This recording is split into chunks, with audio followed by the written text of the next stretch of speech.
Hey friends, welcome to Sunday Sew and Chat. My name's TeresaLouise, and I will be your friendly host today. Sunday, 1 p.m. Pacific Standard Time, or thereabouts. Sorry I wasn't able to schedule this. For some reason, it's still just going live when I try to schedule. So I should have just left you a message. I know we have some other lives going on today, so I hope you can just pop in when you have a chance. And I'm not over by my laptop, so I don't see who's here, but I will look in a minute. Hello, hello. I got that done. Yippee skippy. I'll show it again later. I'm just pressing it out a little bit. And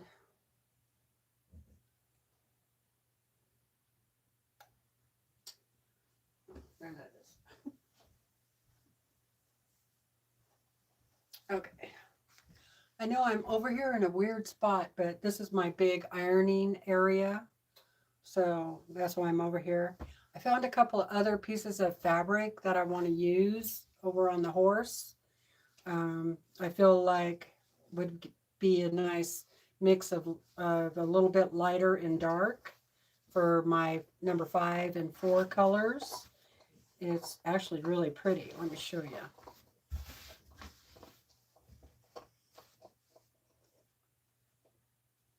Now, I used this fabric on one of the borders for the horse. I'm pretty sure. One of the horses? Let me look.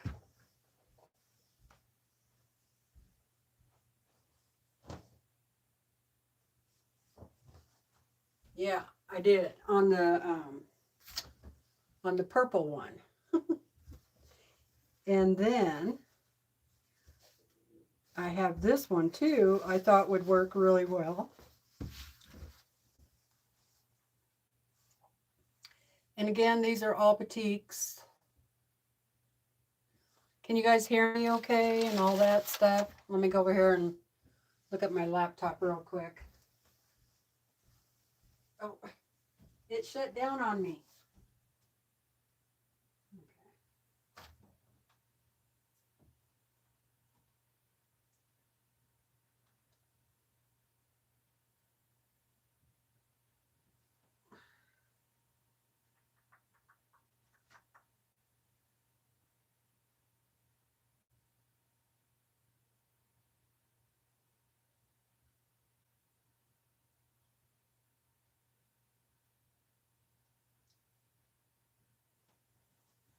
Give me a minute.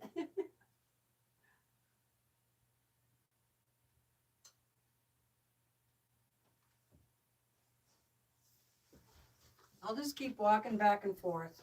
It's not like I don't need the exercise. So I hope everybody's doing well today. All right, so I got my fabric here, and I got some fusible. And I'm not going to do this whole piece. Probably would be okay if I did, but oh, I'm just going to press it.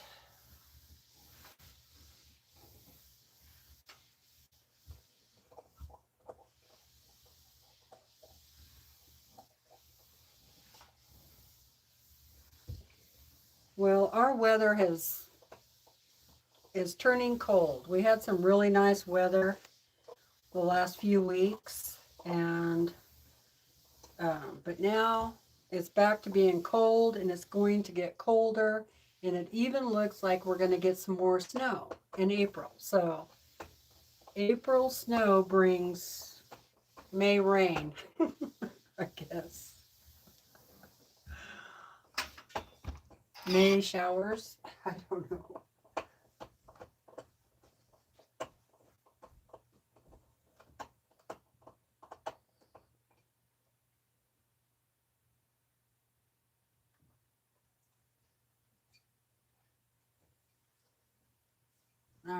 starting to work. Okay, so I think, so I'll point my camera down so you can see what I'm doing. I just want, let's see, probably about half.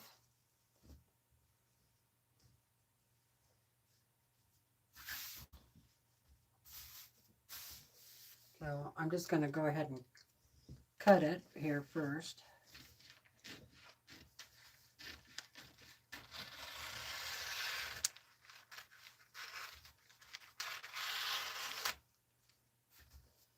Okay, that's that one.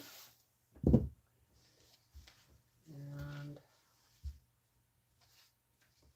doesn't really matter on these batiks what size you put it on, but I always look anyway because sometimes one side is a little brighter than the other.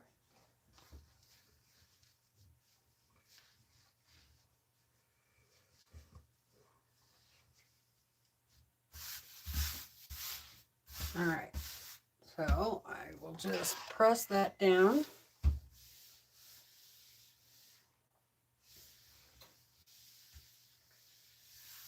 And I use a nice hot, yeah, you want it hot, nice hot iron.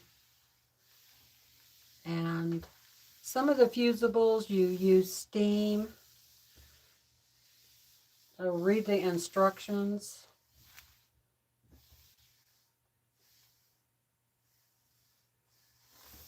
I'll look at the chat in just a few minutes. Okay, so once you get one side, really have to turn it over and do the other.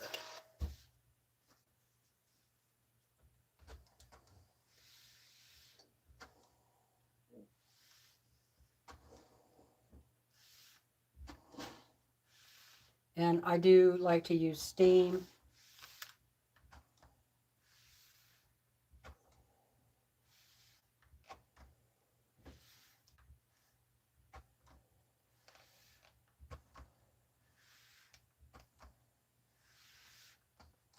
So I'm not looking forward to the cold weather and the new snow that we're going to be getting.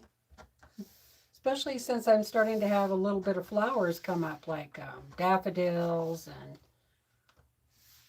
crocus.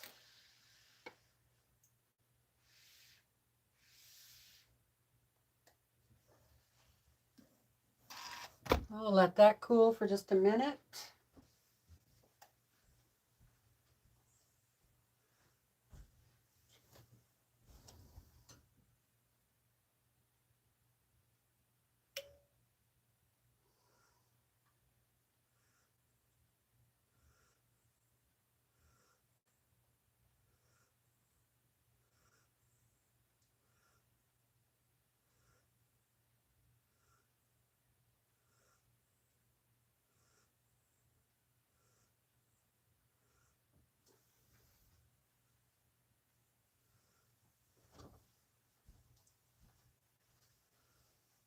Okay, so the laptop's working. Yay. All right, so I'm just going to cut this extra piece off here. I should have just done the whole thing and then put it in my stash, you know, but that's all right. Okay, there's that one. Of course, I do not want these pieces that big, so I'm just going to cut it in chunks. I'm not even going to look and see where the pattern is. I'm just going to cut some pieces up.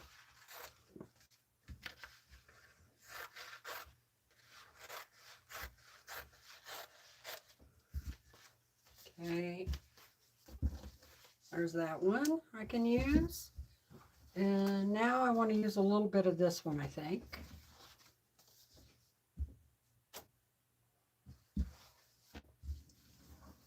Most of these are all fat quarters.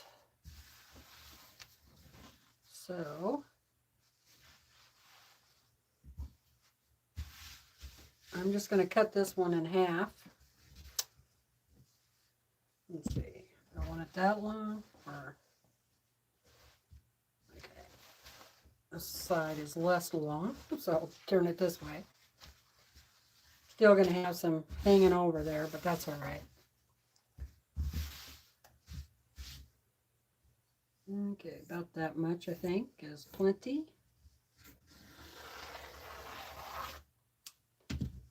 One thing about batiks, it cuts really easy like that. Just I think it's because of all of the wax and stuff that was used and whatever else they use in there. It's a little stiffer. Alrighty. Let's get another piece.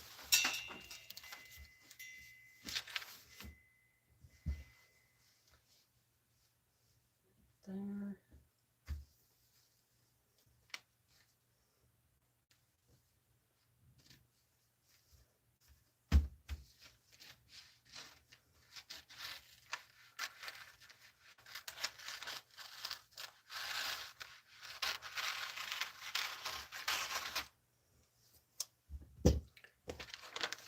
Okay.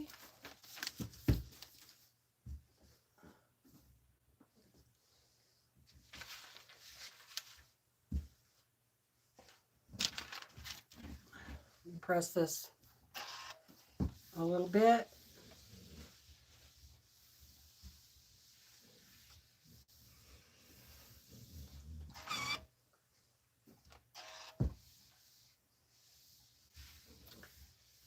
So I hope everybody's having a wonderful Sunday. It's April 12th already. I can't believe it. And I know I've been gone for a few weeks. We had some things come up we had to take care of, and we had some traveling we needed to do. So stuff happens. Life happens, right?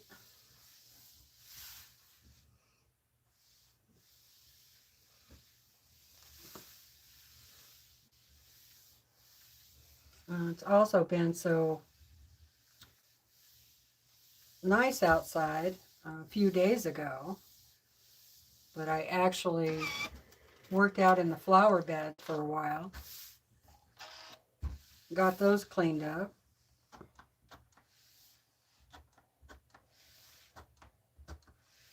Not completely, but more than they were.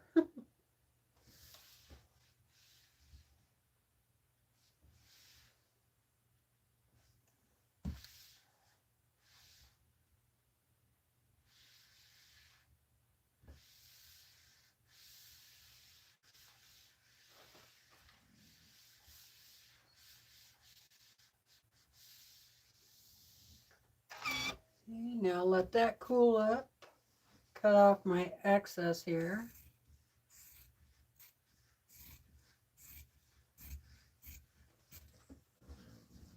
There's that. And while I'm waiting for that to cool a little bit, I'll show you this again because I know some other people came in. That was the cross stitch that I was doing. So all done. Now I just need to figure out how I am going to mount it on a board and hang it up before the 4th of July. So I have a little bit of time.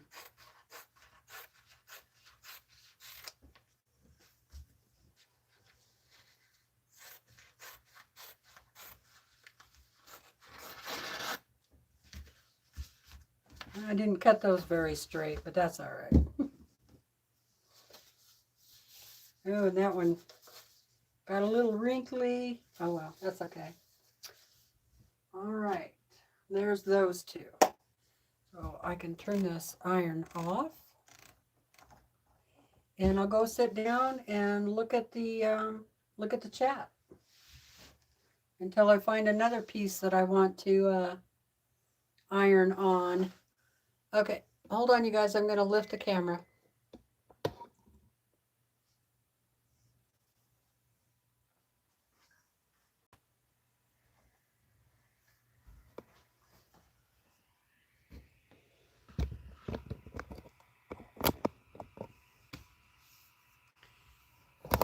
Whoops.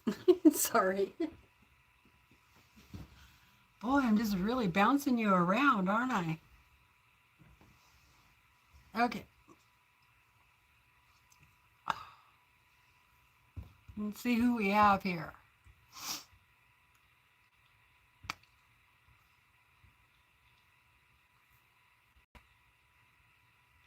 If I can get my computer to work. Oh. Hey, Jamie. Hi, Brenda. Hi, Melina. Hello, Liz. Hi, Brenda. Hello, Jackie. Hi, Donna. Hi, Shirley.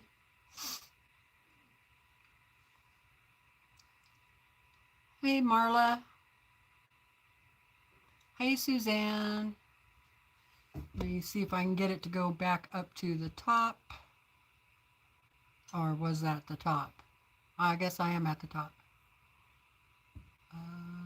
Donna. Did I say Jackie? Hi, Jackie.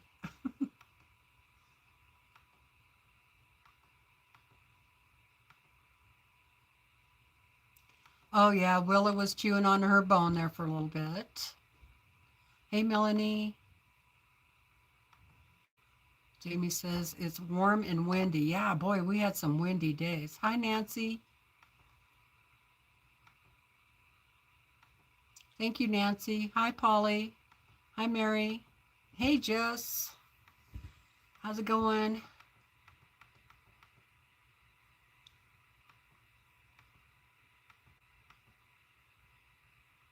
Donna B. Hello, hello. Thank you, Jamie. Thank you, Suzanne. She likes my cross stitch. Hey, Linda. Oh my goodness, 2 hours putting away groceries from Costco? No thanks.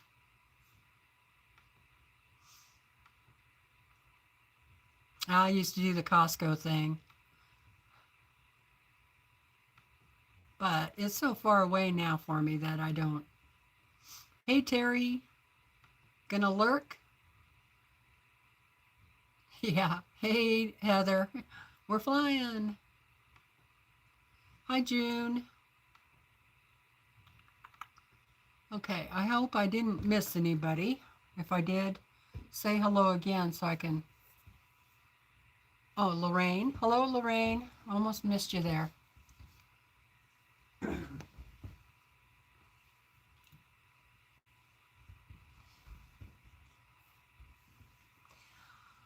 Okay, so I haven't been up here doing anything for the last couple of weeks. So what can I say? I know I said I got to get this done. I got to get this done, but then, you know, stuff happened and I didn't get another chance to work on it until now. So seeing how it's going to be a nasty week, I think I might have a little more time to work up here. But tomorrow, which is Monday, both of us have doctor's appointments, so we'll pretty much be gone all day for that because, you know, it's a 2-hour trip just to get there and then 2 hours home. Then you got all your stops to make, you know, the gas station, which I do not want to stop at the gas station.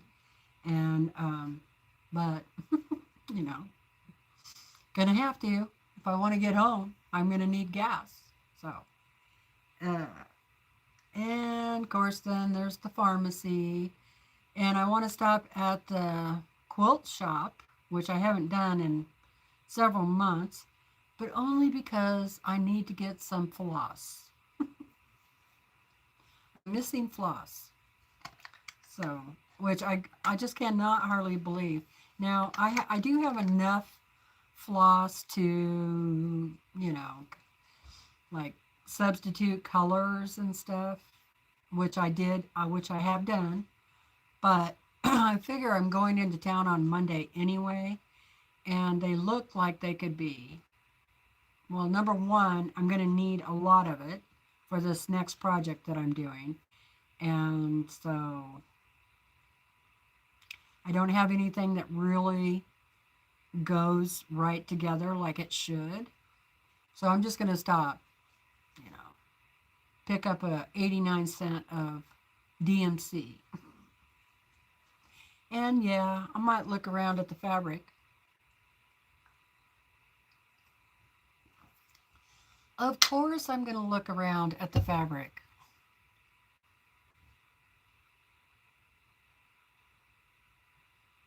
Oh no, Heather. Heather has a gassy little minion on her lap. Not good. Um, oh, you know, he's doing okay. He's just like tired all the time, you know. So, and I know some of that heart medication does that because it definitely does it to me. You know, that Metropol. Well, if I want to take a nap or just take my pill, right? Um,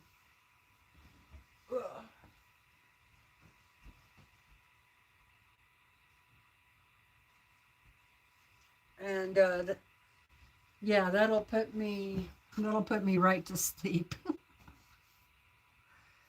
Okay, so I wanted to show you my next. So of course this is the one I just finished. Show you again. So I'm going to mount it on a board, just like kind of like the pattern shows. It's going to be a white distressed board and then hang it. Um, so let me go grab it. I'll show it to you.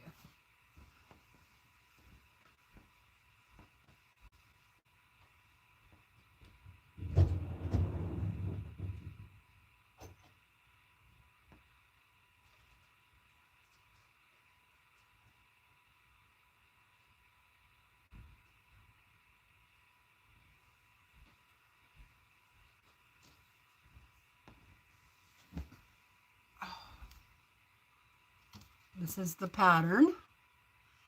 You see how it's on a white, just piece of white board? And it's actually distressed, and then it just has a little, like a rope for the hanger. So that's all I'm going to do to it. And let me see.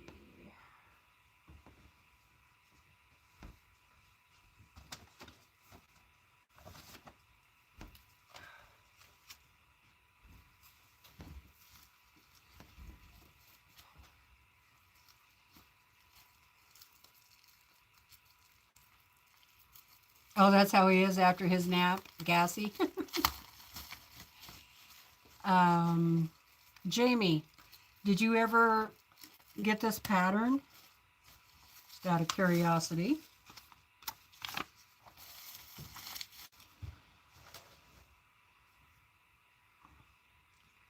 And I'll show you the next one I started on, which is a lot bigger.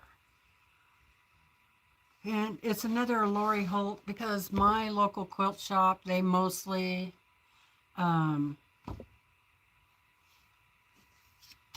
Lori Holt patterns. So, okay. All right, Jamie, when you get a minute, go into find my email address and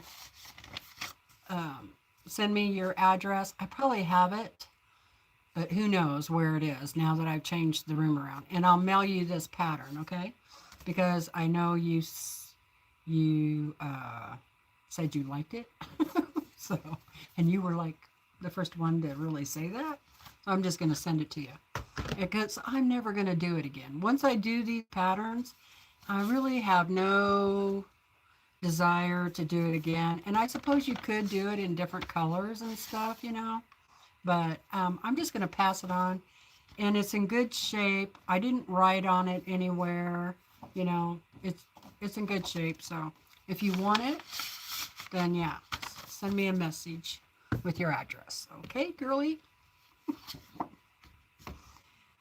All right. That's why I even got the envelope out. So, okay, so this is the one I'm doing next. It's called Flea Market Baskets by Lori Holt. And it's big. Especially depending on what size cloth that you use. I couldn't find any 16 or 18 that would work for this project. So I just got some 14 out. So it's going to be fairly big. It says like 13.5 by 13.5.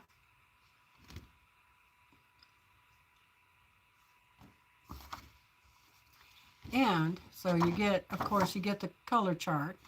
So this is the one that I need to go pick up some floss for. And it's mostly the white, it's a creamy white color that I need. It's in the background there. See? And it needs a lot. I need a lot. I need at least 3 skeins of it.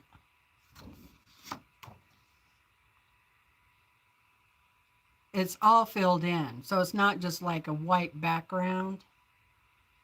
Every square is a fabric. So this comes with 1, 2, 3, 4, 5,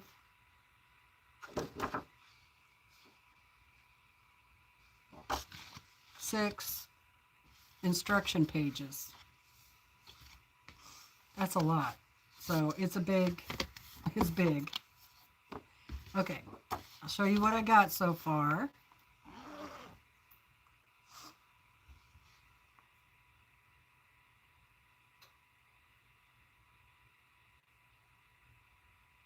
Hi, Giselle. How are you doing? Yeah, it's been a long time. So this is what I got so far.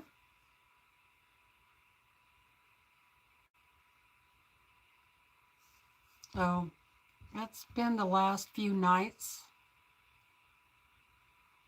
Just, you know, sitting on the couch. And my piece is pretty big. It's a full piece, but I won't need that big. This is almost a quarter of the pattern. Need one more flower here and one more here, or half a flower, I think. Yeah, a little more than a half a flower. And then that'll be 1/4 of a side. And then I'm probably going to need pretty close to the whole piece, right? Because if that's just a quarter,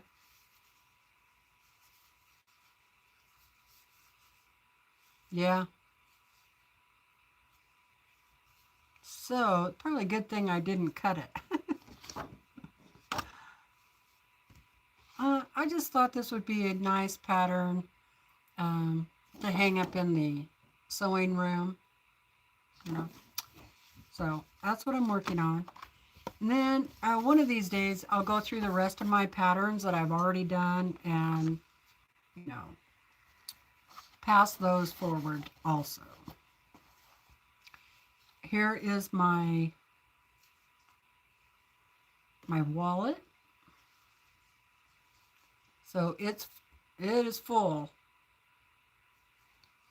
There's a lot of thread for this pattern. So all the little holders are full. even part of the one up on top, which I don't usually like to use that one, but yeah, it's full. There's the thread catcher and needle minder thing.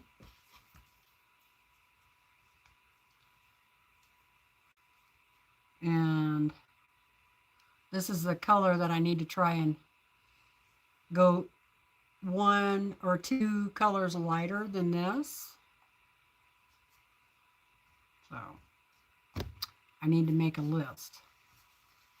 All right, so that's what I've been working on downstairs.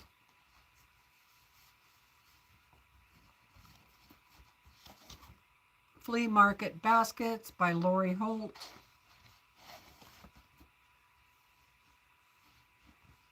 And I'm not sure what year that came out, but it's been a while.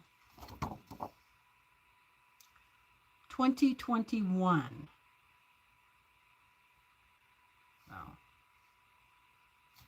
2021. It's probably still around if you're interested.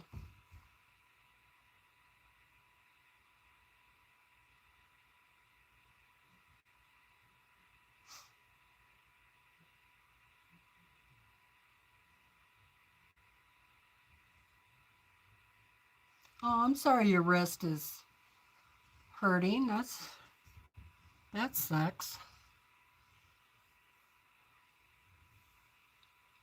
Yeah, that's a big one. Okay, good night. Thanks for popping in. Hey, Joan. Happy Sunday to you, too.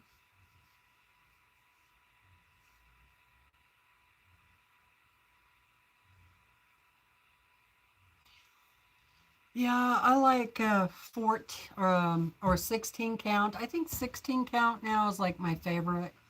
18 has gotten, because of my eyeballs. 18 used to be, the one I liked the best. But now that it's getting harder to see, you know.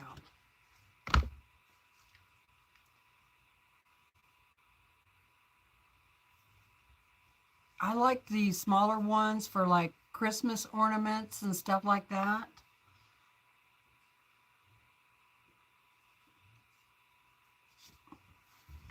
All right.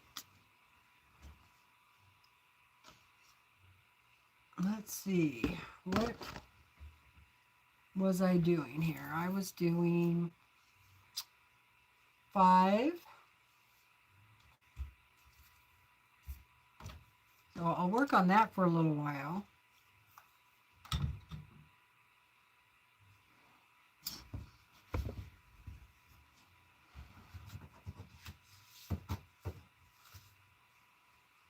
There we go.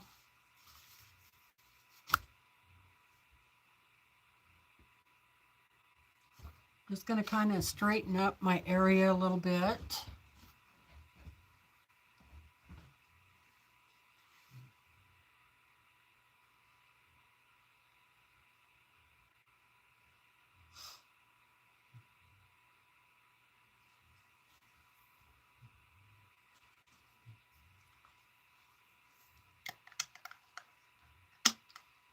Yeah, I think Brandon does a lot better during the day if it's sunny and warm outside and he can get out there and get something done.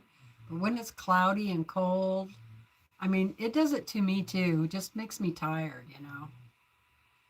So we really should be like on the coast where it's sunny.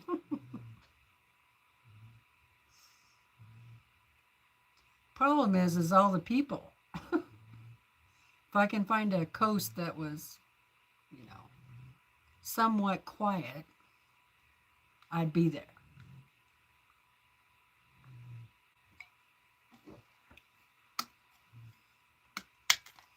And I'm just drinking peppermint tea, and I also have a glass of water.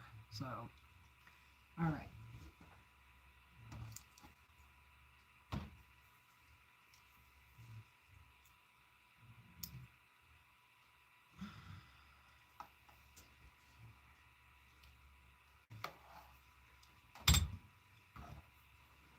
I'm going to let that warm up and just try to get a little organized here, kind of see where I was at.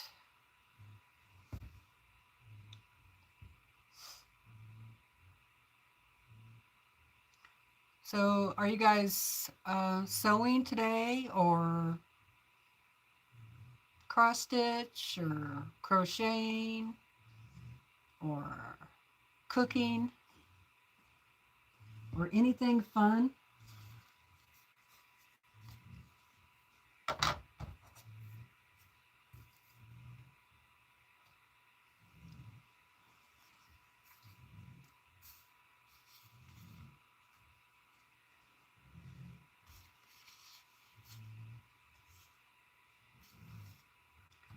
Now, what I could do is just, this is what I just made over there.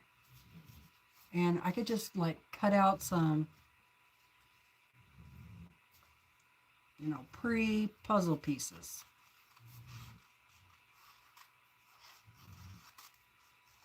Get me started.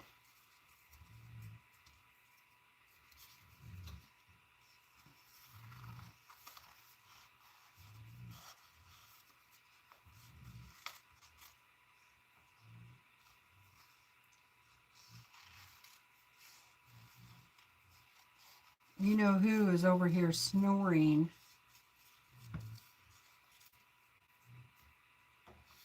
So I have a 2002 Avalanche pickup truck. I've had it for,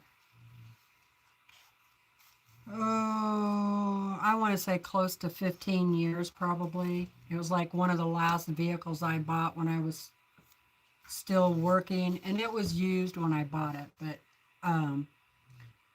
I love the truck. It was perfect for packing the dogs around and stuff, and it drives like a Cadillac, it's so smooth. And the gas mileage got anywhere from 17 to 20 miles per gallon or thereabouts, depending on how you drove. So for a pickup truck, that's not too bad,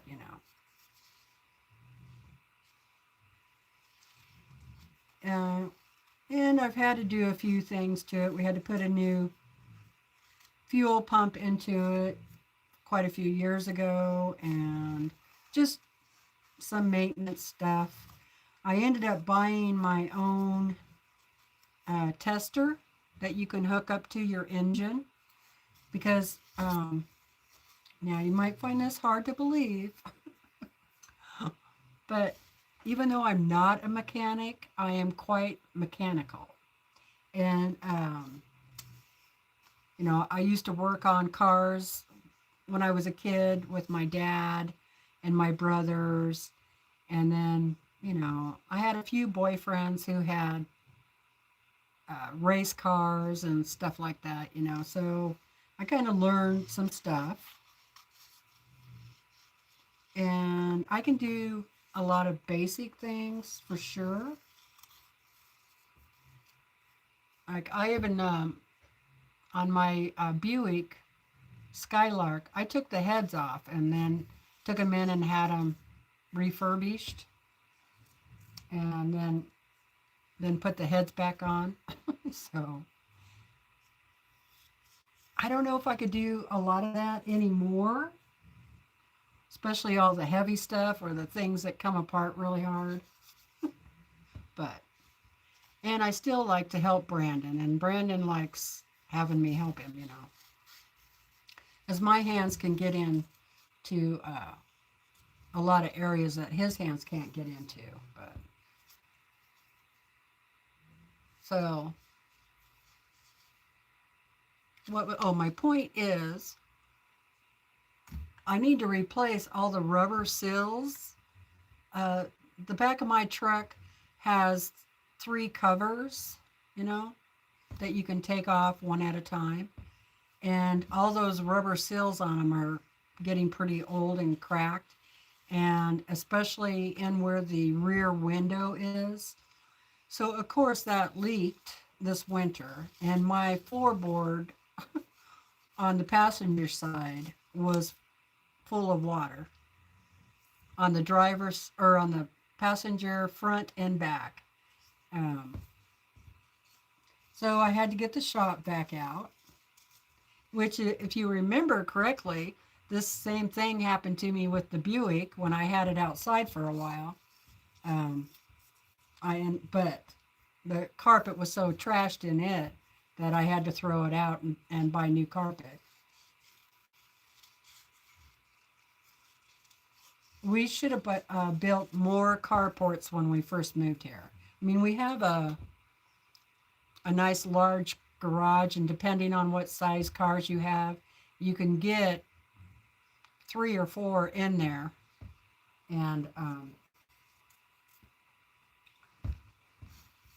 but it's full of cars, so the avalanche did not get to go in there. If I would have known it was leaking, I would have covered it up. But anyway, I got it cleaned up. So that took me probably 3 days, because I can only do a little bit at a time. And of course, I cleaned the whole truck while I was at it. And I figured out, you know, both my dogs are getting old, and I know they make the ramps for the dogs to get in and out of the truck, and I don't want them to go in and out of the tailgate, because that back of that truck is up, you know, it's up pretty high off the ground, and I don't want my dogs jumping down, up and down off of that anymore at all. So they have to go in through the back door. But still, it's pretty high. Unless I took the seats out, which I don't want to take the seats out, because that is a pain. Well, actually, there's only 4 bolts. So I could take the seats out, but I just don't really want to. Mainly because I don't want the mice, you know, and critters to get into them and make a nest. I definitely would have to hang them from the rafters or something, but they would still, you know, I'd probably get a bird's nest or bugs or bees or whatever the bug is getting into them. And I'm not, you know, don't really want to do that. So,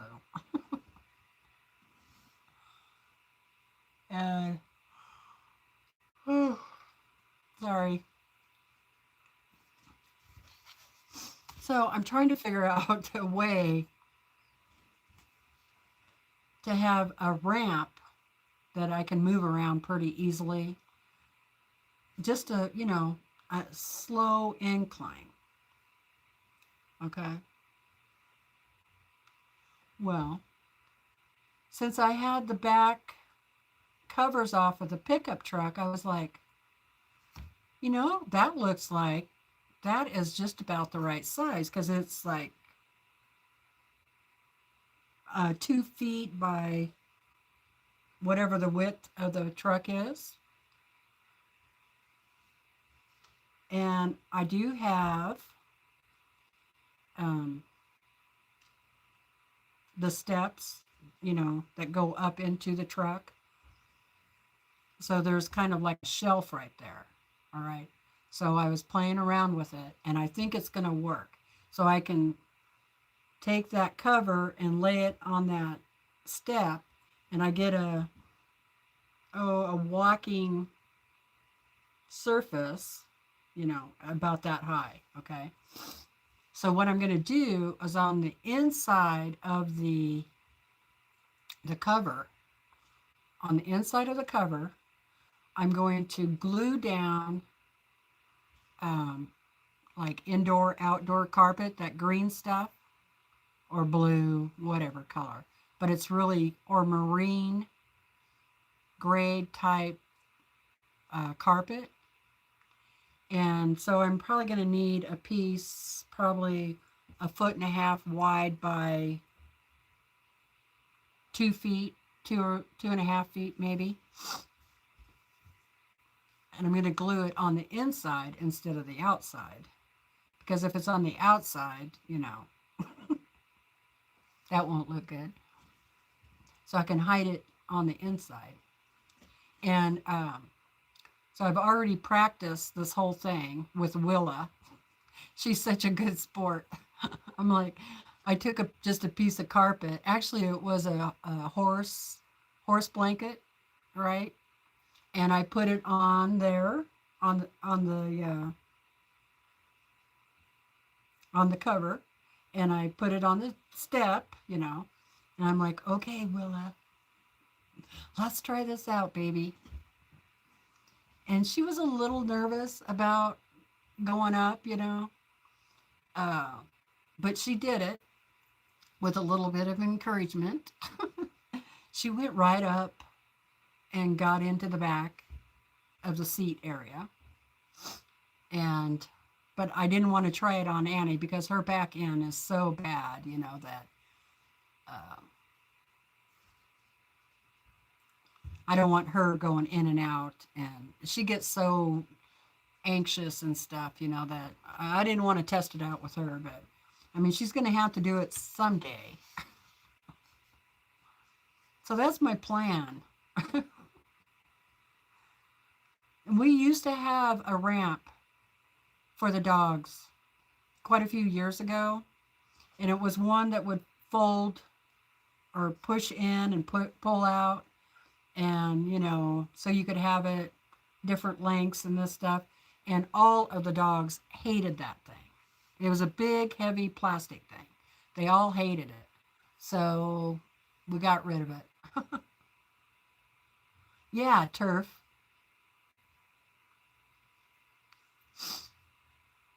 The only thing is, so the back of my truck, the back window, underneath the back window, it has a latch. So the whole thing lays down. So you can see from the front of the truck all the way to the tailgate. And I usually like to have that all open. So, you know, the dogs have plenty of air and, you know, Willa can actually walk in there. Annie, not so good. She's a little bit too tall, but Willa can walk around back there. And, but if I lay that down, then it's like, makes it 2.5 inches taller above the seat than with it up.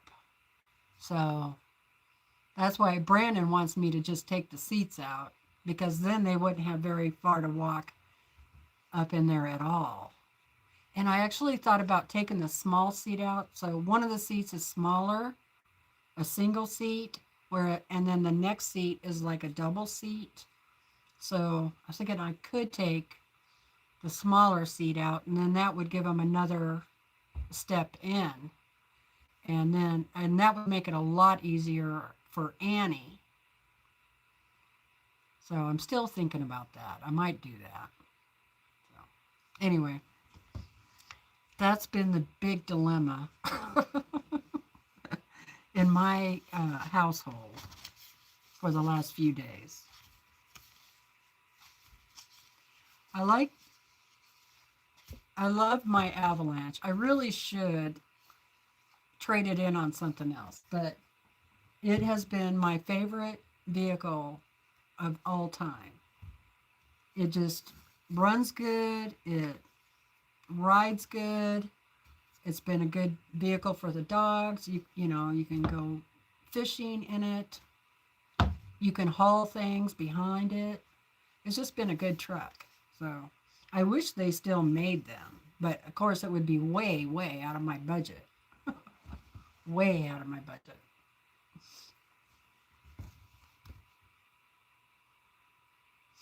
Let's see, Jamie is babysitting. Oh, the granddaughter, and she's sick and moody. Oh no, that's not good. Donna is just sitting on Lazy Boy and watching me. Cool, Donna, thanks. June is doing the binding on a quilt. Good, good. Liz, I have been purging and prepping for new floor insulation. Oh, cool.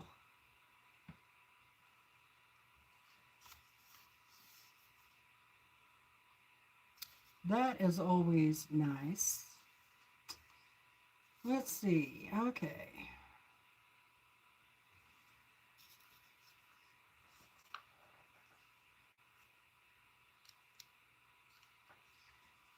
Brandon, what has been working on what I call the little car, and it's the Rav.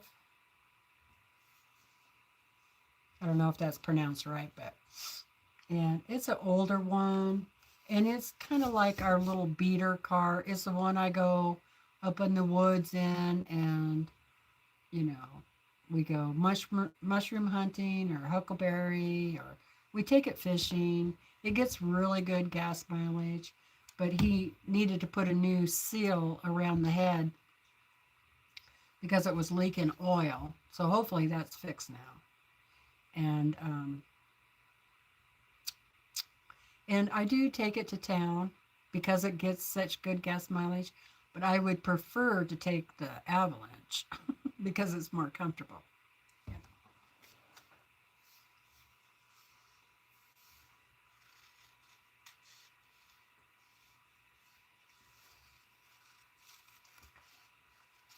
But it's easier for the dogs to get in and out of the Rav than it is for them to get in and out of the truck. So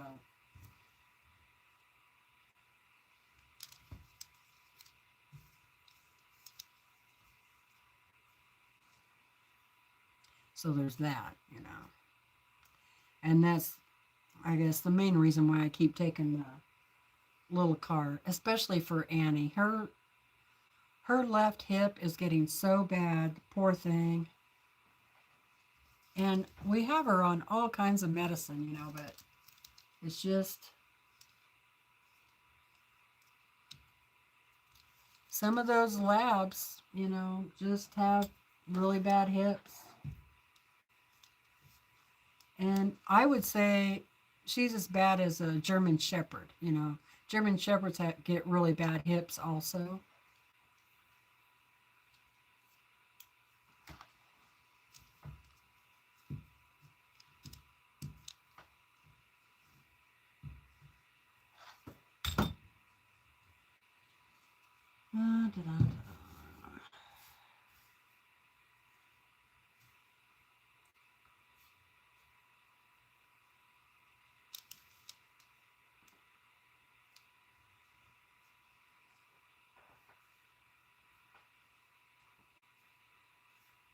I think this one would probably be more of number 6.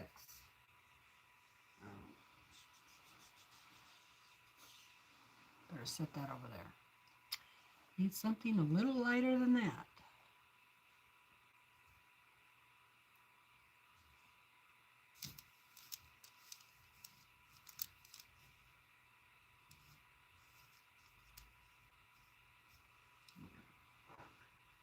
Too dark.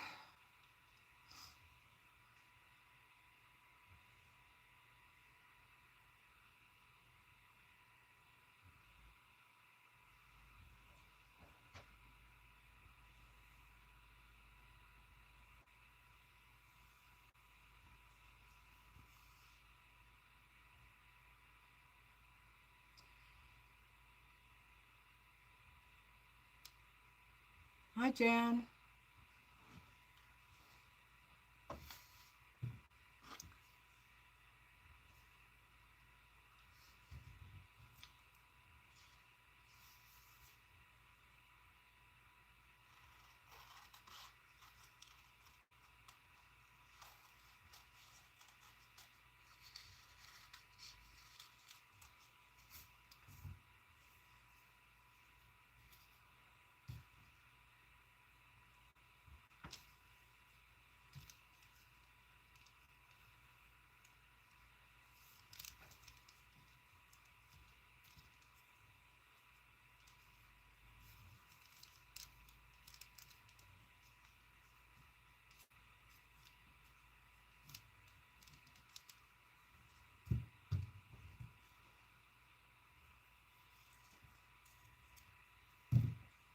I have to tell you, Dateline is addictive.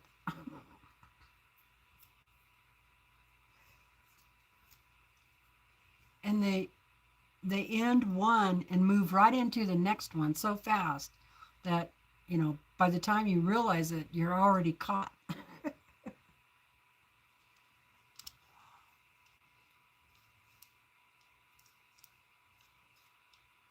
I usually don't like to watch those kind of shows, but I'm like, oh my God, what happened to that lady? Or, you know, they hook me.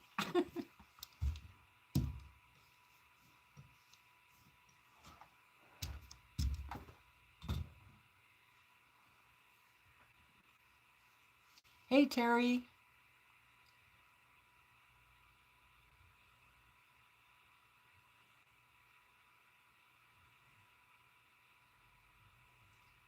Yeah, like I said, I don't normally watch them.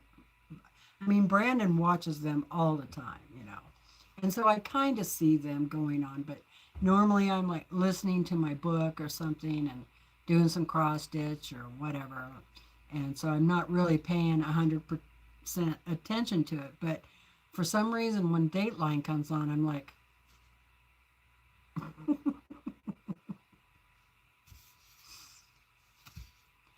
the book stops. What's going on here? And I always feel like there's just not enough information to make like 100%, at least for me anyway, like 100% guilty or not guilty. It always seems like there's just not quite enough evidence or information. And I oftentimes wonder if they leave some of that out. So it always keeps you wondering if, that person really did do it, or, you know. What gets me is some of these plea bargains they do, I mean, uh, they pretty much knew this guy was guilty, and uh, and a woman who instigated the whole thing to kill her husband. And I mean, they seemed to me they had plenty of evidence, but they took plea bargains, against each other. And so she ended up hardly getting anything, which he would have never killed the guy if it hadn't have been for her. So that really irritates me when that happens. I'm like, they both should get life, or put them in a state where, did you, in Idaho now, they brought back well, they've always had the death penalty, but by firing arm, that would be scary.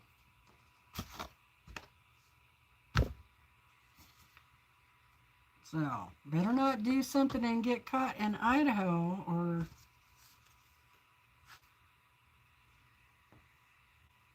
you could go up against the firing squad.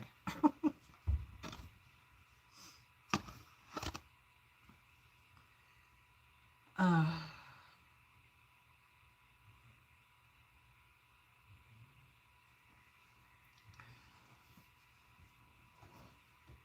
and, um,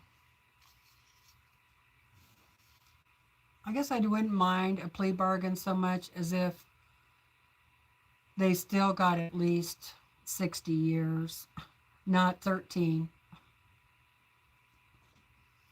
It's crazy. Some states are worse than others, too. Hey, Melissa, how are you doing?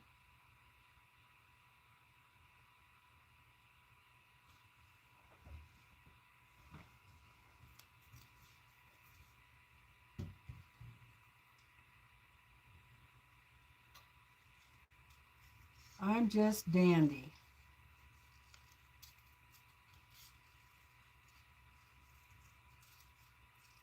Kind of tired, but trying to stay awake and get something done up here.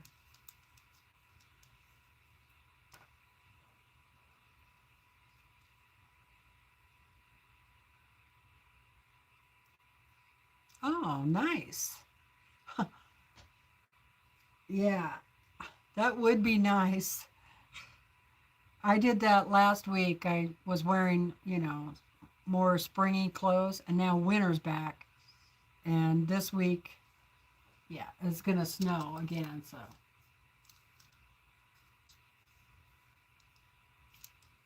I will probably be putting back on my long johns.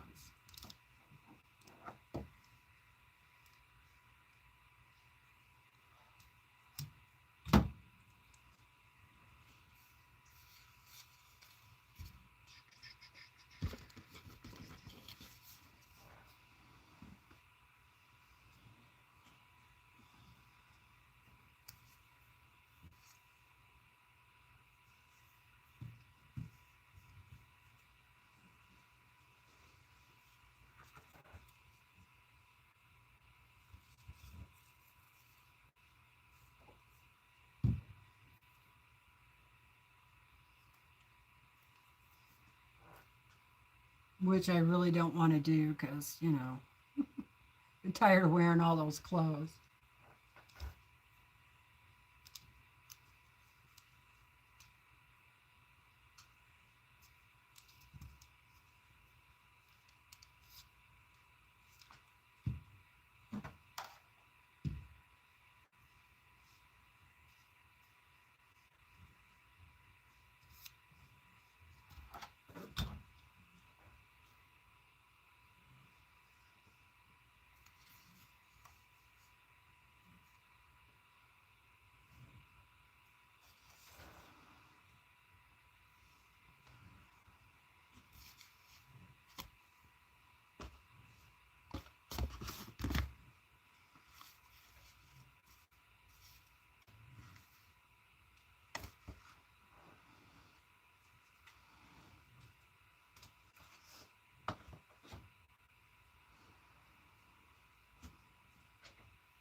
I put up some of these really dark ones to get them out of my way here.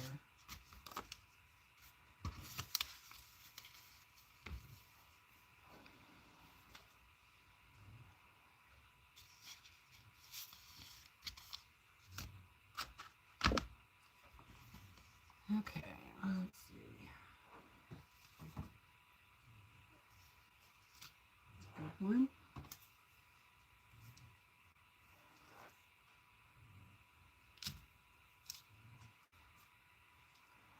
Too dark.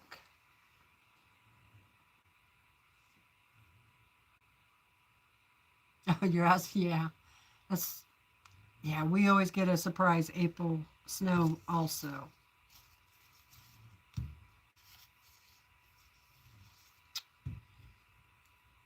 Oh, yeah. You think it's spring? Boom. Have some snow.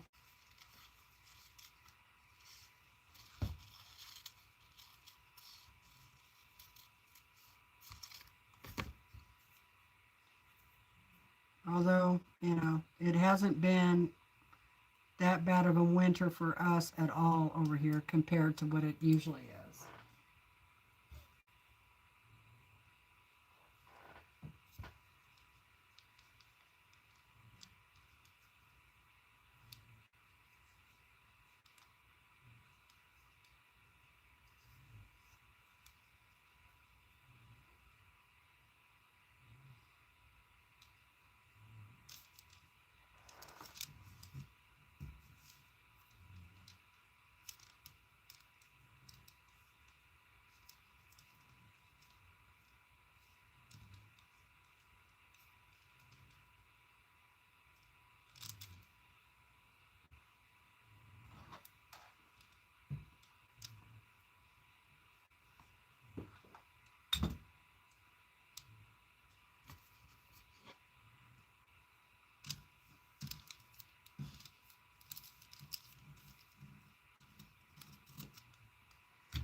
I've been thinking about cutting my hair too, like about 4 inches off.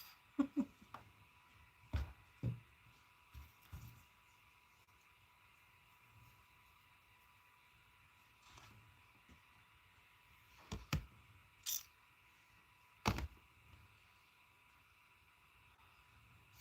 mean, you know, most of the time I wear it up, so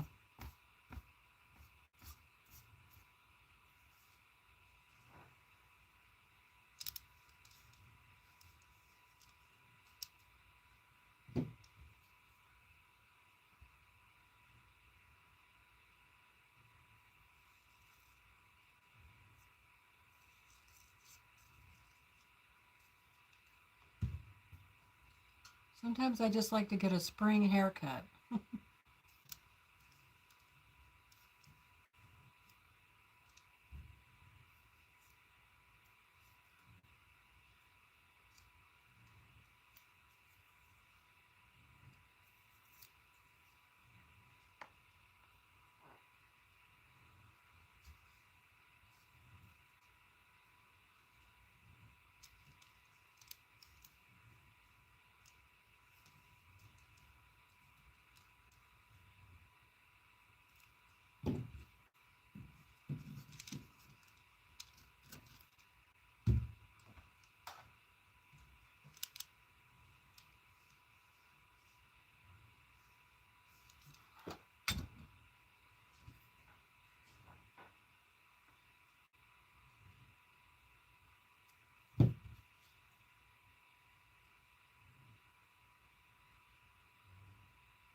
So I'm going to see about getting my blood drawn tomorrow and if my triglycerides have gotten any better.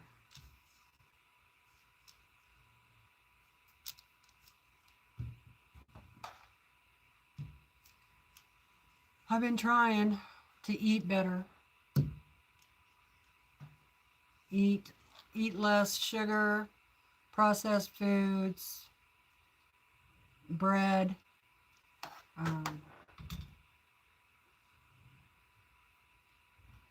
And, you know, replacing it with good nutrition. And while I have not been perfect, I'm definitely better than I was. So I think I might have her do blood work tomorrow and see if I've gotten any better at all, or if I need to really take it down to the next level, you know. Like 100%.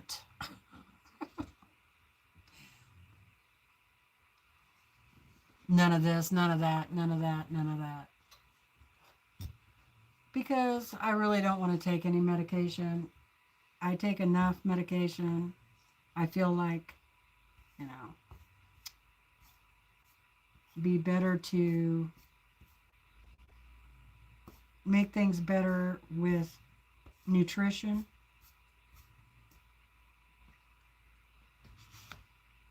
Right? So that is kind of what I'm part of my plan for tomorrow at the doctor's office.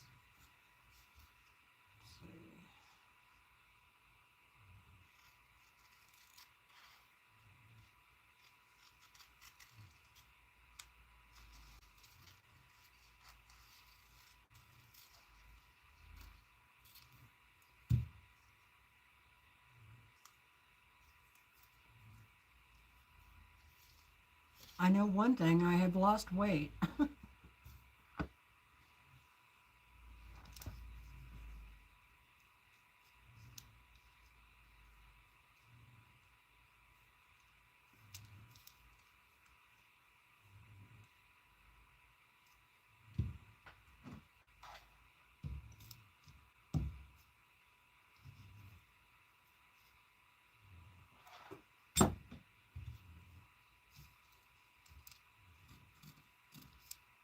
Which I'm not really complaining about.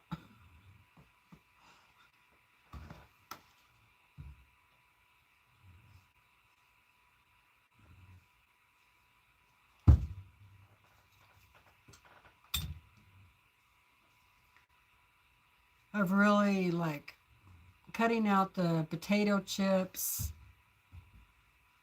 and cookies has been pretty difficult.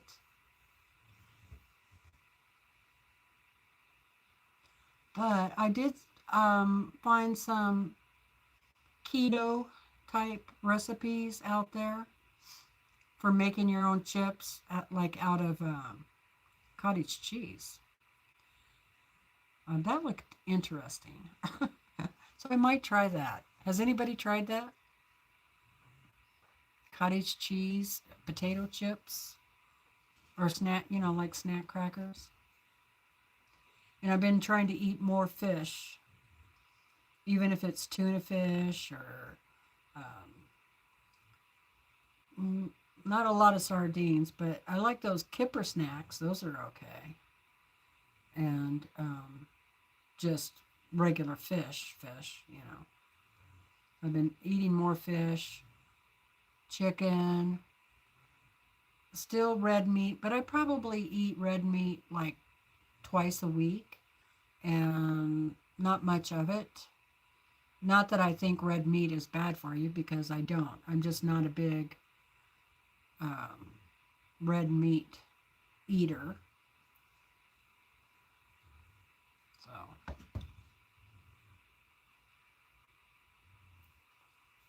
how were they, Jamie? I made like it was supposed to be like kind of like a muffin, pancake muffin type thing. It was with cottage cheese and blueberries and eggs, and it wasn't too bad. But if you can't do sweet, do hot. They were edible. Okay. Yeah. So like on something like that I made, I would like salsa needs to go on this because it's more like a omelet or something than a muffin. So put cheese and salsa on it. Or if you don't want cheese, then avocado would be good.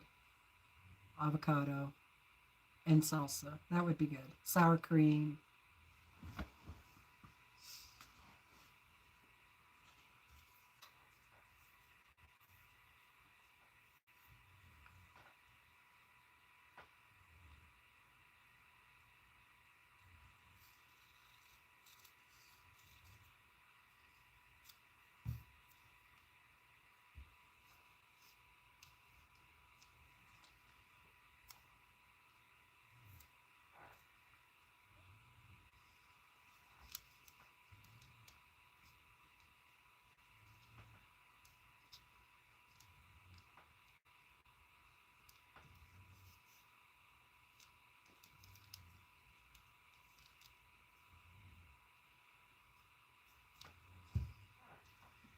I just like snacks.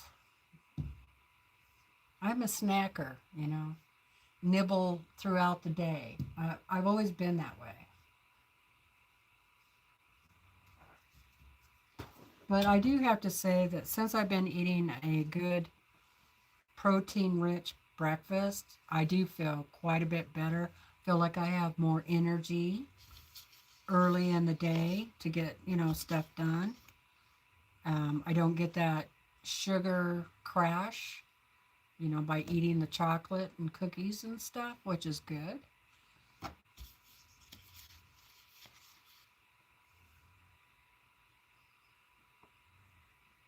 But I haven't been able to go completely off the bread yet. So I only eat like a half a piece of my whole wheat grains toast. And looking around at the different breads that I find in the store, this is like one of the better ones. I hope. I could make my own, but you know.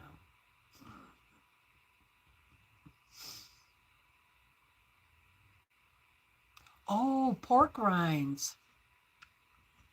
I didn't even think of that. God, my mom used to eat pork rinds all the time. And it used to come with a little packet of hot sauce, you know? She she loved her pork rinds and beer. Beer with pork rinds and hot sauce. I was like, my mom loved that.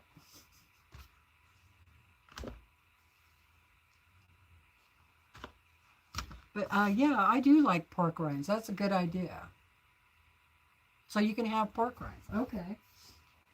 I didn't even think about that. I was thinking about like rice cakes, but probably not supposed to have rice cakes. But pork rinds.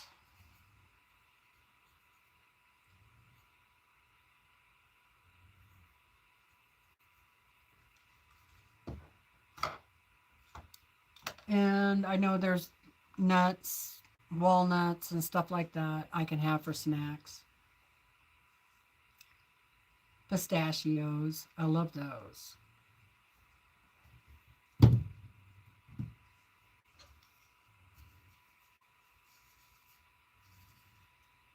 But, you know, I think it's amazing what you find when you start reading the labels on things. You didn't really realize how much crappy stuff you were putting into your system.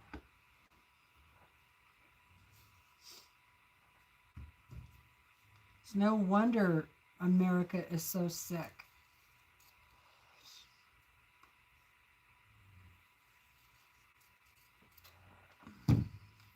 It's sad.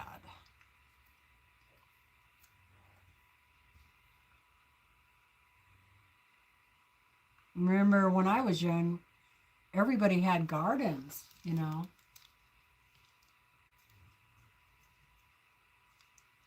So you were always getting the fresh foods, a lot of fresh foods. And my mom always cooked real food, you know. If we were going to have soup, she made homemade soup, not soup from a can.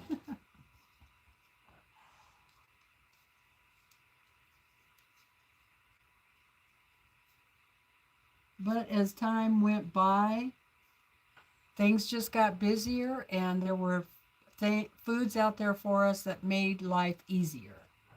Or so we thought, you know.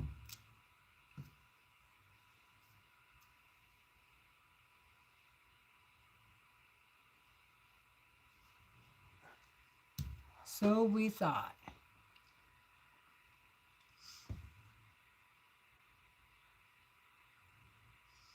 Oh, that sounds good. Yeah, tuna with pork rinds to dip it. Pork rinds are usually zero carbs.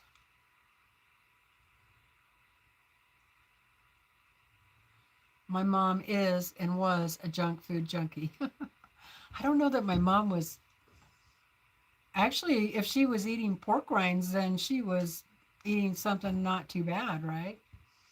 My mom was like my size. Um, so I wouldn't say she was ever really, I don't consider myself like very overweight. I might need to lose a few pounds here and there. And my mom was that way too. She was always Um, she didn't want to get too much weight on, you know. So she was cautious of that kind of thing. Although when she got into her 70s and she was not able to get around as much, then she put on a little bit of weight. But I still think the heaviest she might have been is like 165 maybe. And even when she was pregnant, she had 5 kids, and she said that the most she weighed was like 155 when she was pregnant. So I think she did pretty good.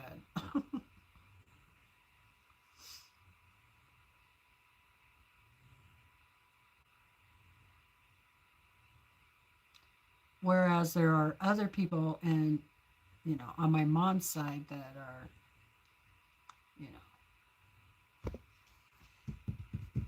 bigger.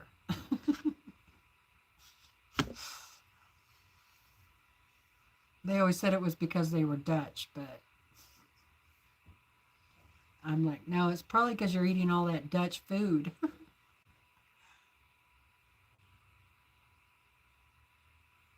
Which I am a big potato eater. You know, I was mostly raised in Idaho, and we were raised on potatoes. And a little bit of rice, but my dad wasn't really crazy about rice. So, I mean, my mom, we went through potatoes like crazy. Fried potatoes, fried potatoes, fried potatoes. Baked potatoes, fried potatoes, boiled potatoes.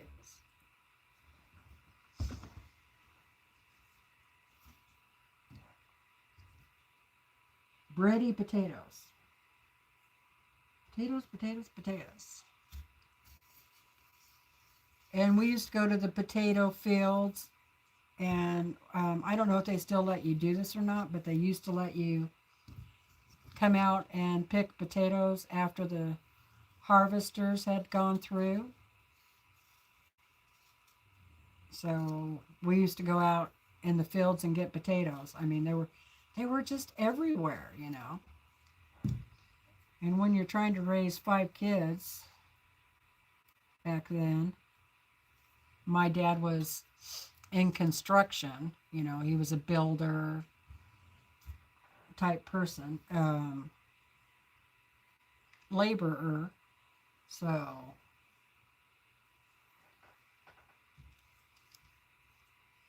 he did the best he could.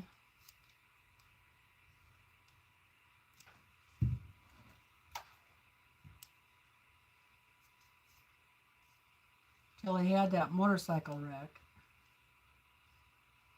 And I think that's when it started to all go downhill from there. Okay, I gotta get up for a minute. 35 people. Oh boy.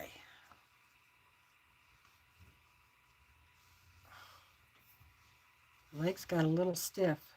Go ahead and get up for a minute, you guys. Go get a cup of tea or a glass of water, whatever.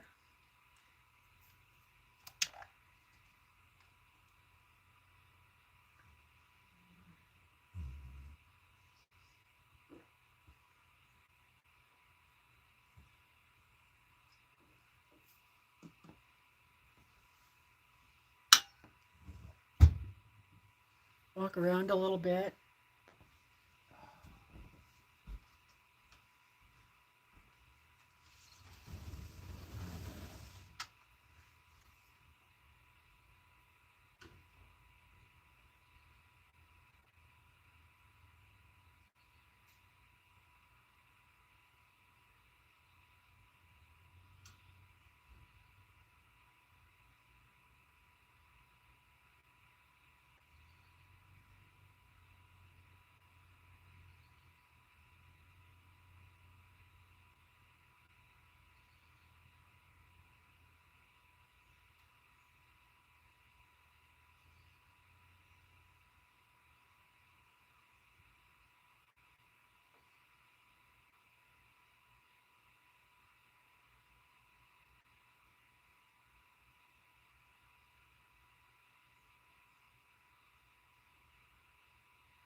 Sundays must be dirt bike, four-wheeler day bike for the kids next door.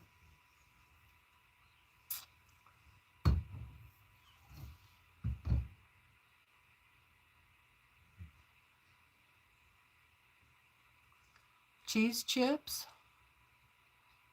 Okay, that sounds like a good snack. I love cheese.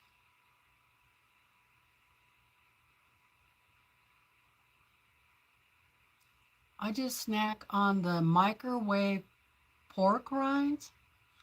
I never heard of those. You put them in the microwave? Huh, I've never heard of those. They're delicious. Huh, never heard of putting them in the microwave. Like then they're hot?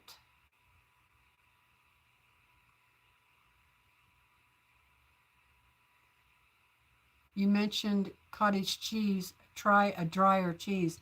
Yeah, that's what the recipe said to like drain the cottage cheese, drain some of the liquid out so it's not so liquidy and liquidy. And then you can mix like regular cheese with it or and some spices. Oh, which I forgot to bring that spice bottle up. I was going to show you guys. That doesn't have sugar in it and is a really good spice. And it says it's for chicken, but I use it on everything because it's so good. That and garlic. I love garlic. So they are packaged for the microwave. Uh, she thinks. Okay. Hmm. So they puff up like popcorn does? Yeah, I'll have to look and see if I can find them. But those cottage cheese, spicy chips sound pretty good. I'm going to have to try that. And then I got to find a good recipe for something with dark chocolate in it. You know, like a brownie. I'm looking for a good brownie recipe. And I've seen those made with cottage cheese also. But then you have to get a like a sugar type substitute, and I'm not sure what to even try. I know there's some um, plants that grow. Was it? Is it stevia? Well, anyway, there's some, or fruits that you can use, but you want to use a low carb fruit, I would think, right? So I have to figure out which would be the best low carb fruit to use.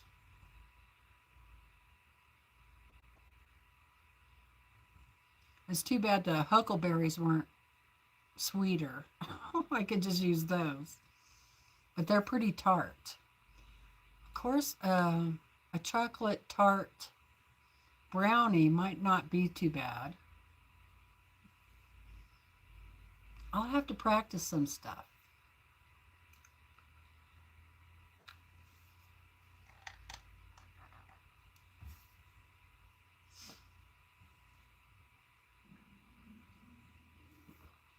And speaking of hunger, my stomach is like growling, especially talking about all of this. Yeah, monk fruit. That's what I was thinking. Hey, Mona. Yeah, I think they do too. Terry uses monk fruit for sweetener.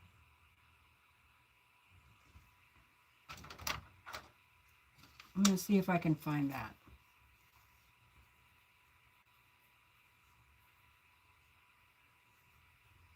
Because I actually love honey, and I know, they say you're not supposed to use honey, but to me, honey is one of those gifts from God, right? I mean, it's made by nature, And I'm sure if I was a caveman and I found a honey hive and I could get to that honey, I would have done it.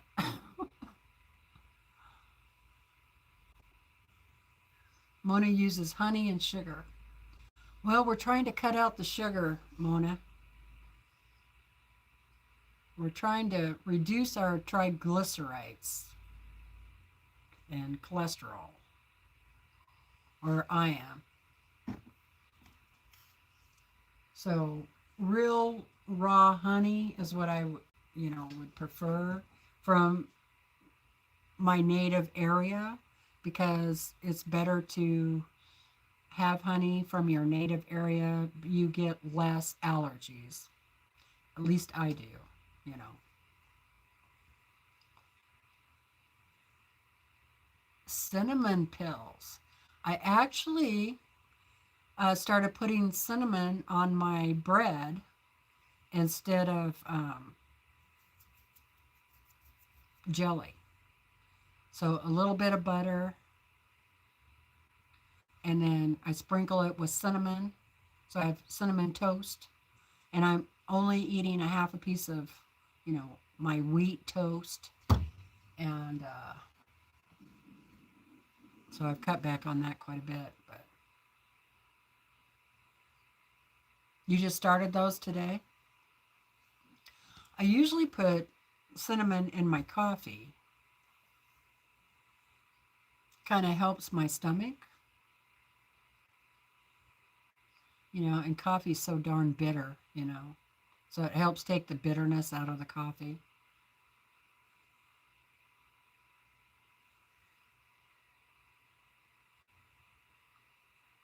Cinnamon helps with blood sugar. Well, then that's what I need. More cinnamon.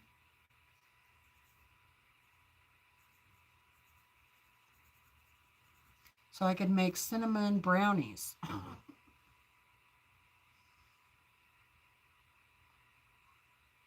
Supposed to lower A1C.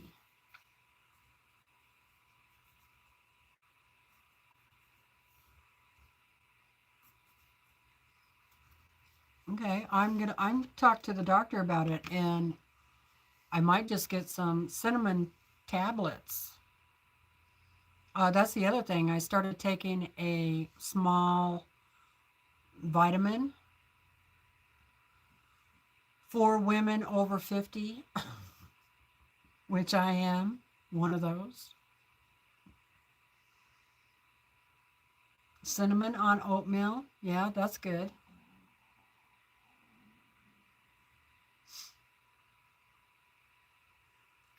Yeah, I've used cinnamon for a long time.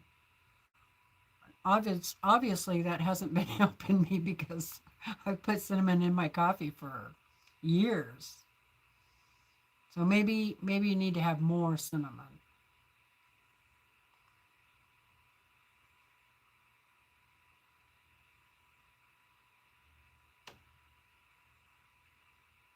Oh, cinnamon schnapps in your tea. Ooh, now that sounds good.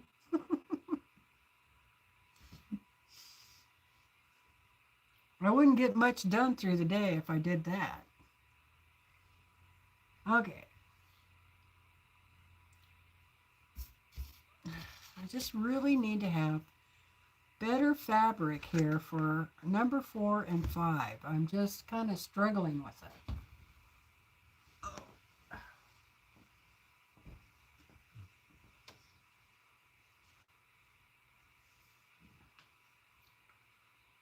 Well, I guess it doesn't look too bad, really.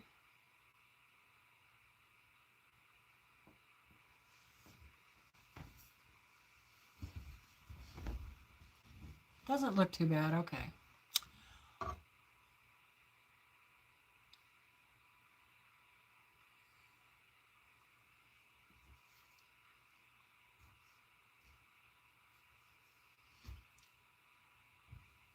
I quit doing my major drinking. Oh boy, let's see. I think it's been about 8 years now.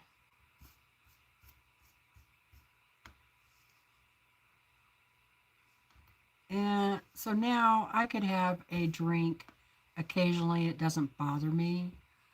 But, you know, back when I quit, I couldn't have done that because I used it for pain reliever, you know.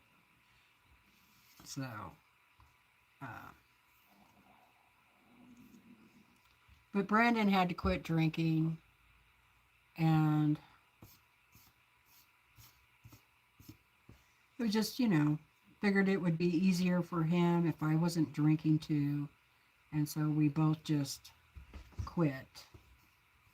And now we both can have a drink occasionally, and it doesn't, you know, doesn't make me want to drink all the time.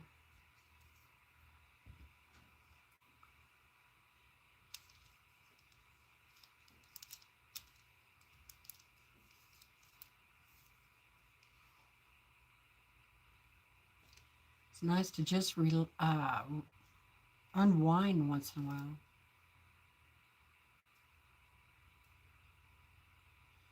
They're found in the popcorn aisle. Yeah, that's what I was thinking. They would probably be over there. Thank you for that information. I'll check it out.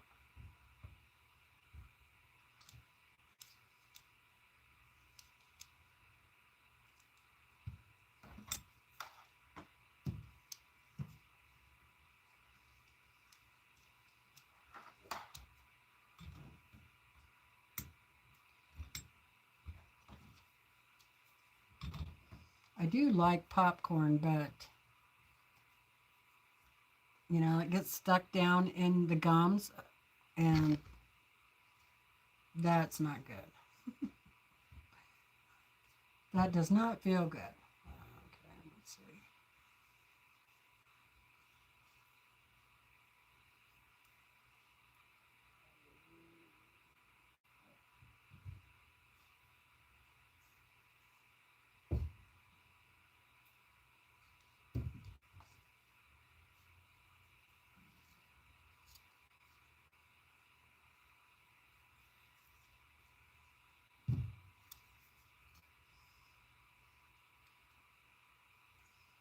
Thank you, Jamie.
So has anybody been listening to any good books lately? Now, I um, like like Lord of the Ring type books, world building, fantasy. Because I figure if I'm going to read or listen, um, and I like happy endings. I don't want to listen to anything that's sad and depressing or, you know. anything like that.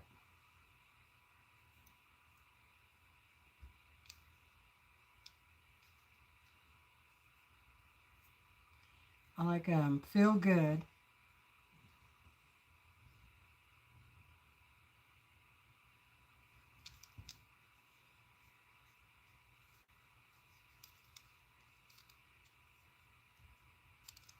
Oh, there can be a little drama in it, you know. Uh, you got to have some of that, but I don't like the first characters dying off or the second. Anybody you might get attached to must stay alive.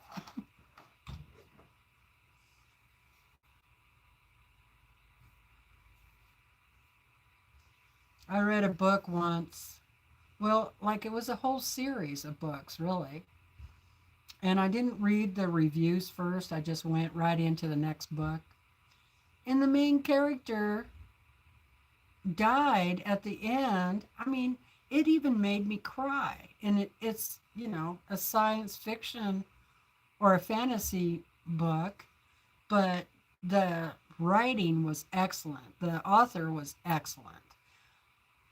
If and I figure he must be really good if he can make me cry at the end of that book. But I was so pissed off. Oh man, I was so pissed off that I didn't read the reviews about the book, you know. Because if I'd have known that, I would have never read the read that book. And then after that for like a year, I would skip ahead to the end of the book and listen to the ending before I even started the beginning, just in case, because I didn't want, you know, I figured if I was going to go through all that time getting to know the people, you know, I didn't want them to die on me, right? So that ruined books for me for, you know, a good year.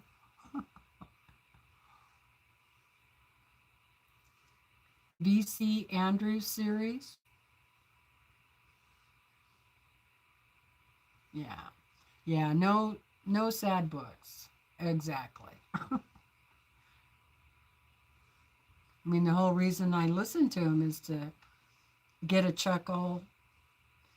I like ones that are, you know, have funny things in them. People say funny things, you know, and they might have arguments, but they get back together. They work it out. They learn to communicate.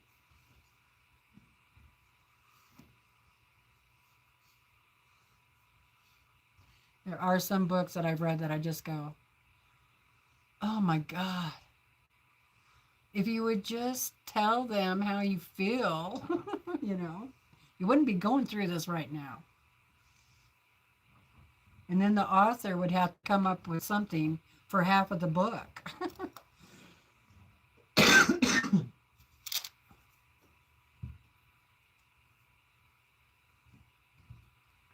I mean, I also think, do people really miscommunicate this much, you know?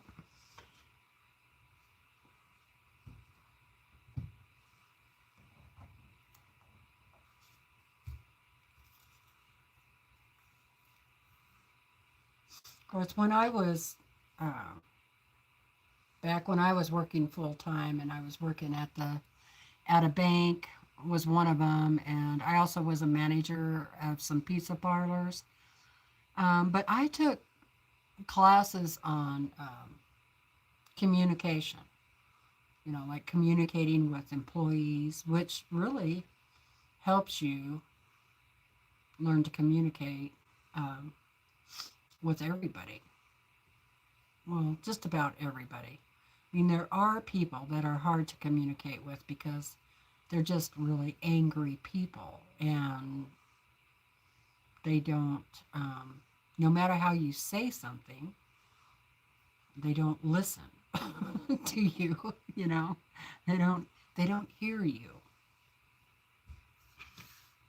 or understand what you're trying to say. Or, yeah, there are people like that, but I don't think there's that many. Although nowadays maybe there is. I don't know.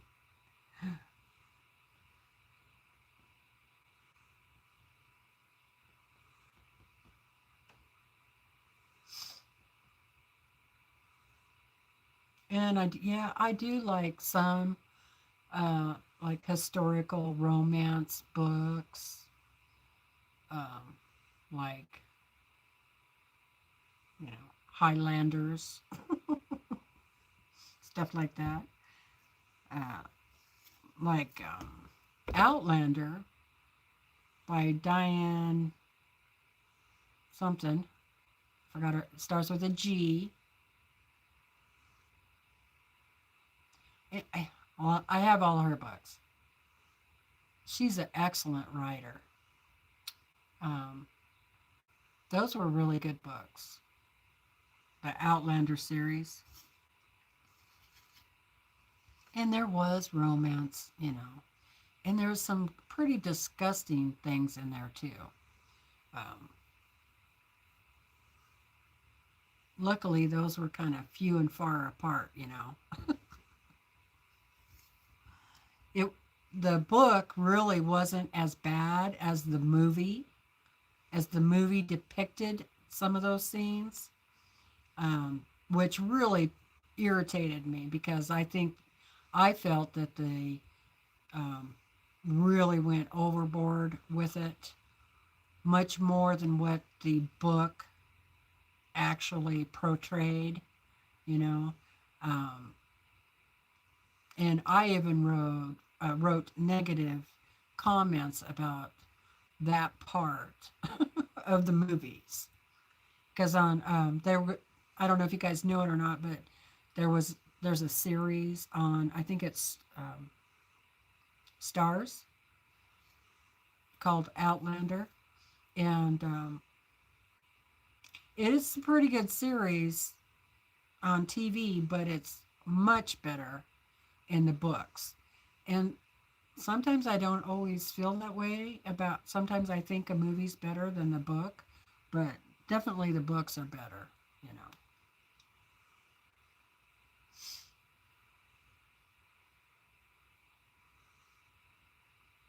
So right now, my favorite author, oh yeah, he did a no and did this terrible cliffhanger at the end of the book, you know, which in a series, when you read a series, especially sci-fi type stuff, they're kind of cliffhangers anyway because there's always, well, what's this going to happen or what's that going to happen, which is understandable. But there are a lot of series books that you can read as standalones. But the Spellmonger series is which I'm talking about. You could read those as standalones, but you wouldn't get as much out of it if you did that.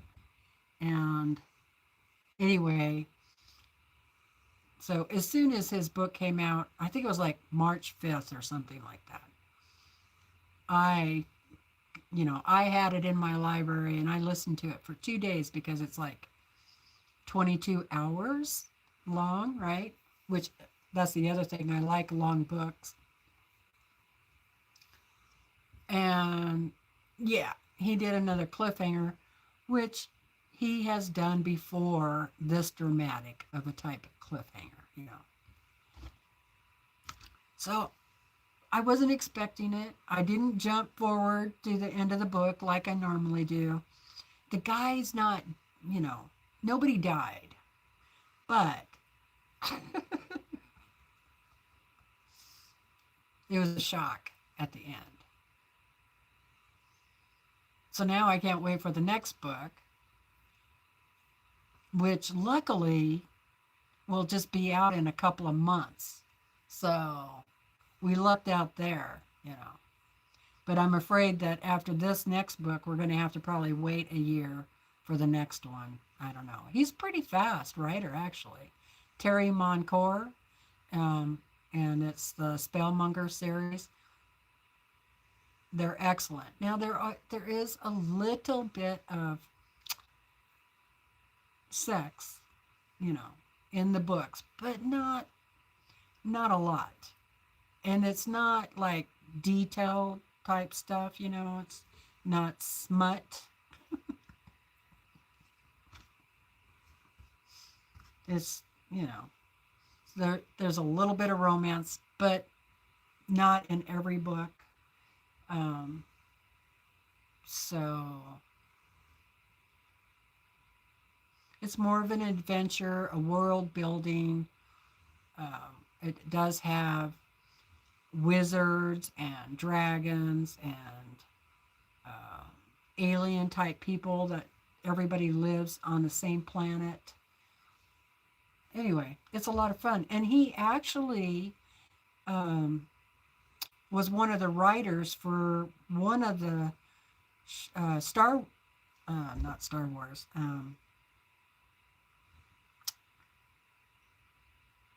Star Trek, one of the spin-offs of the original Star Trek. What was it called?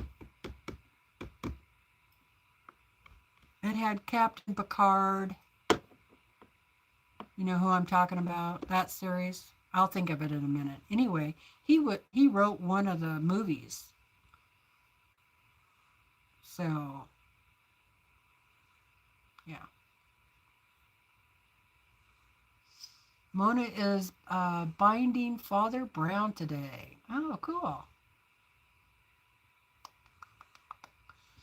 Now that Brandon and I are back, because we were down on the river for a while too, and we didn't have any internet down there. The fishing was open for steelhead and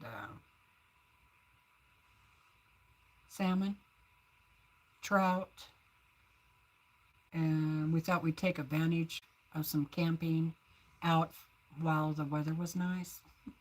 While we had summer last week.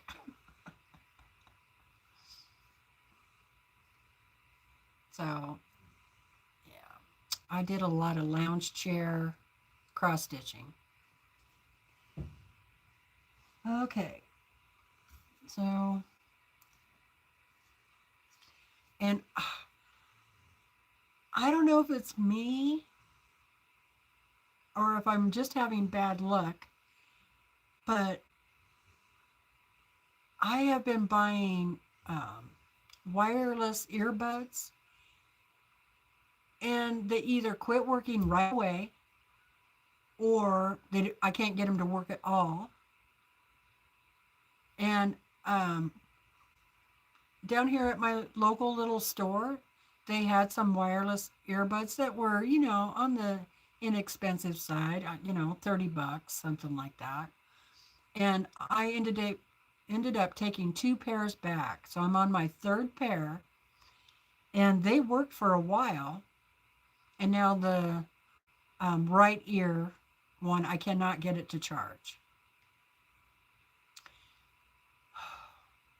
So a couple of weeks ago when we went to the big town, and while we were at the pharmacy, it's kind of like a 5 and dime store. You know, it has a little bit of everything in it. And they have a section of electronics. So I bought what I thought was a nice set of wireless earbuds. And I read the instructions completely a couple of times, plugged them in, let them charge up, and they will not work at all. Nothing. The charging case charges up, it looks like, but the earbuds will not charge at all. Whether they're all plugged in to the outlet or if they're just using the charging case, neither way will the earbuds will not even turn on. So, yes, the next generation. Thank you, Mary. So I don't know if if it's me. Okay, so it could be me because I can't wear watches, you know. They always quit working eventually. So maybe that's happening with the earbuds. But I did have a set of earbuds that I had for like a year, at least, I think, that worked pretty good. I don't know. Maybe I should buy a more popular brand, a more expensive brand. I don't know. But tomorrow when we go to town, I'm taking those back, and I don't think I'm going to just trade them in. I'm just going to ask for my money back and then look for something online. I don't know. Does anybody out there wear earbuds, you know, to listen to your books and stuff? And if so, what do you use that, you know, that has worked for you? Yeah, and I loved Star Trek: The Next Generation. That was an excellent, excellent show, a series. Hmm. Hmm. I actually would like to watch that all over again.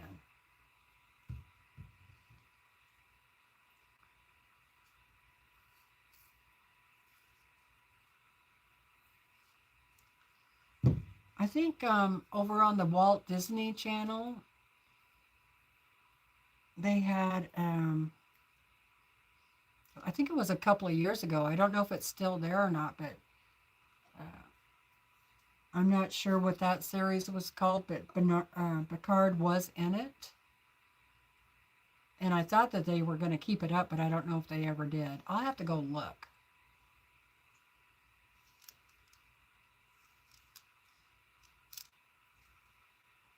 But it was more about,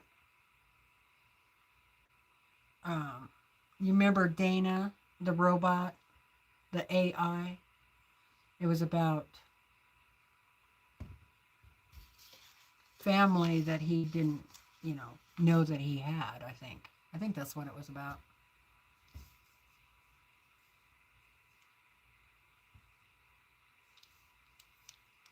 And Riker was on there. Now, Riker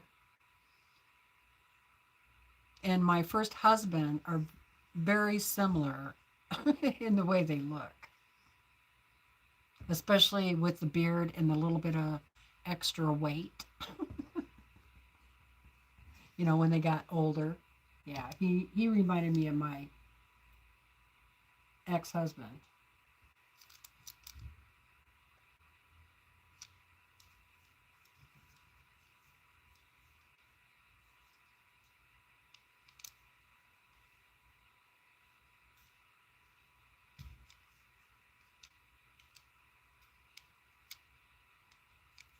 My first husband had dark brown hair like me, and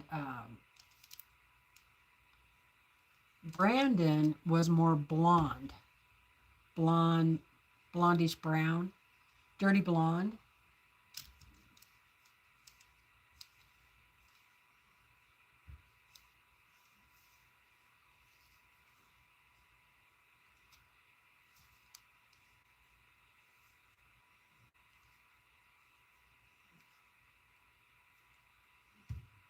I think I was attracted to more of dark-haired man. Not to say Brandon's not attractive, because, you know, obviously I thought he was, right?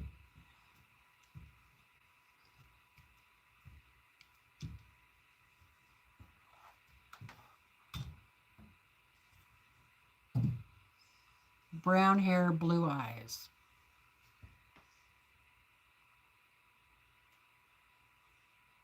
Oh, thank you. I have Paramount. I'll have to look, Terry. Thank you.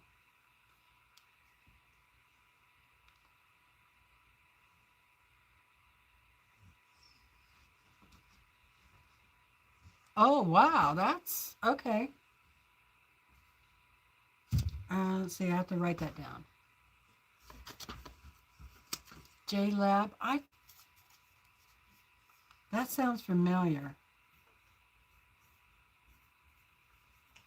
I'm not sure if that's the ones I got.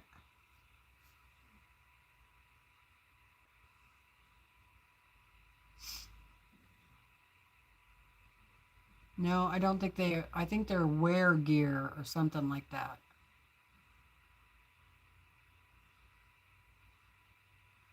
I read my books by listening to podcasts. I use headphones. Yeah, I thought about switching to headphones. I mean, I do have wired ear buds, but I think the regular headphones would be better, not have that in your ear, you know.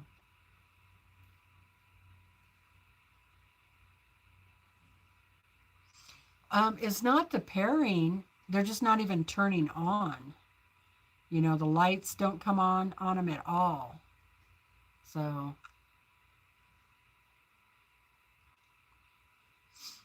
and I've tried charging them up several different times. I even went on YouTube and looked up that um, that type, and from what I can tell from the videos, I'm doing everything correctly. So I don't know. I do not know. But I do know that I not having very good luck. And I only want to wear them when I'm like doing housework or doing the dishes. Once I sit down, I don't care, you know. But when I'm up and about, walking around, I just don't want that wire, you know, flopping all over the place.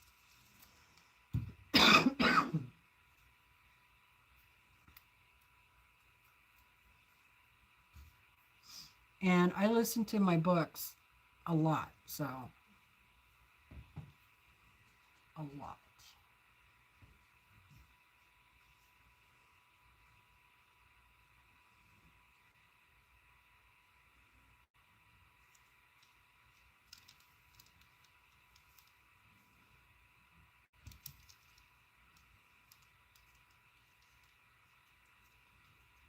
In fact, I'm thinking about going back through and reading the whole Spellmonger series over again.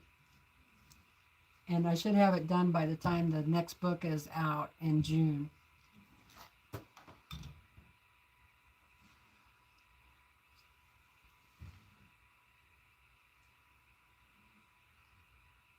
I've been on for 2 hours, you guys. Making up for lost time.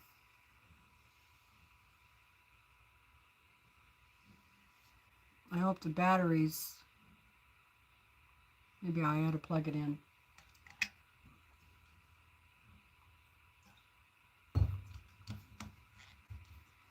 So those of you who were not here earlier, I'll just show you that I got this cross stitch done.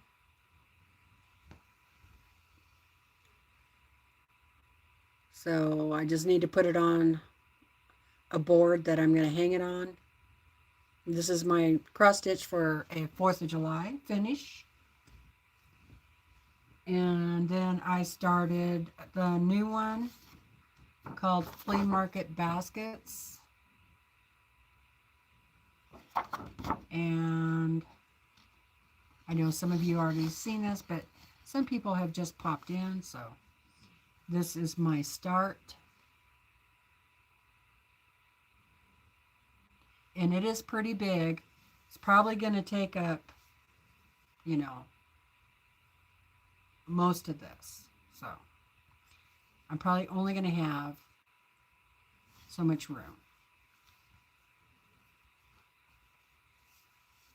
So that'll be fun. This should take me a while, right?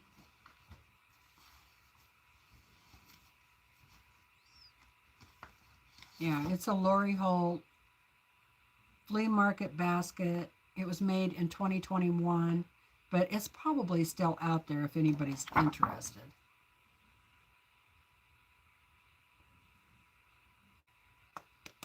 Thanks, Jamie. You you should have fun doing this one. And if I get it, you know, that pattern mailed out to you tomorrow, you should get it within a couple of weeks. You know how the mail is, right? But you should have plenty of time if you want to cross stitch it before the 4th of July. It's not that hard. The one that took me the longest, let me see, was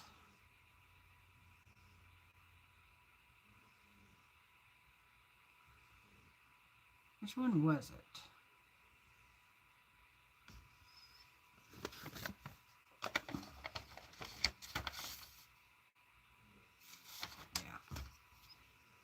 Was this one right there. This last one's pretty time consuming too, but that one took me the longest to do. There was a lot of thread changes in that one, but the rest of them were, you know, pretty fast.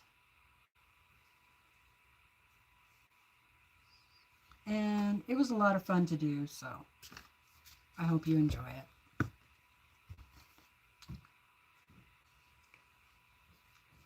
Give you something to do while the baby is resting.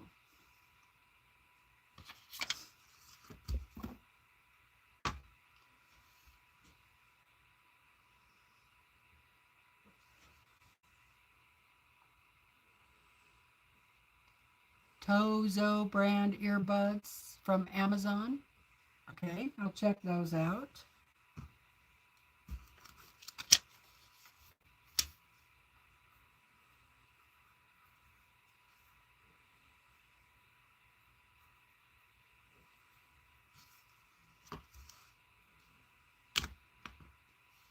Sounds good, Jamie. Okay, let's see.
We're going to see if we can find a small, let me plug this in, a small motorhome. I think that would be so much easier than the fifth wheel. It's so hard to hook up the fifth wheel. So we're looking around for a, I would like about anywhere from a 20 foot to 25, maybe 26 at the longest foot motorhome. And I actually don't think I mean, it would be nice to have that slide, but that's just one thing else that could break. And we already had a problem with the slide on our fifth wheel camper that Brandon had to rebuild. And that was a major pain in the butt. And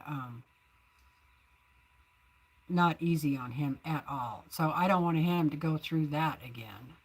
So I would almost just prefer not to have, you know, a slide on there, just good foot space. You know what I mean? And it could just be a small kitchen, something with a bathroom and shower. Because I want to go glamping, not camping. I know. That's because, you know, I'm old and lazy now. I do not want to sleep in a tent. I would if I had to, but I would want to get one of those big blow up air beds that go like 2 or 3 feet off the ground. I would be more concerned for Brandon than myself of getting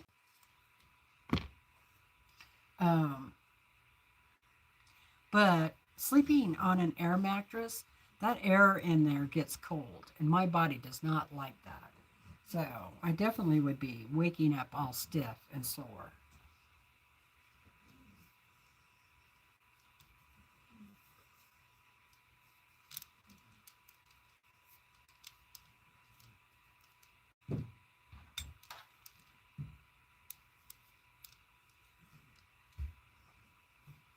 But I'll tell you what works. If you have an air mattress, even as a spare bed at home, put a wool blanket down on top of it first. And then another blanket or sheet or something. Even a couple of wool blankets would be good because that will keep that air, you know, from penetrating your skin. Yeah. That's my recommendation.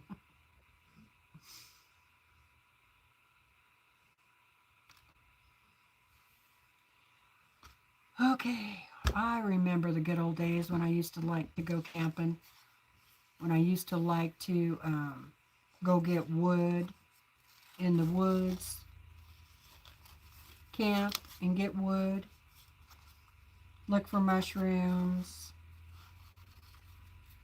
But I definitely want to go glamping this summer and go fishing. I want Brandon to enjoy his life, you know. I want him to have some fun.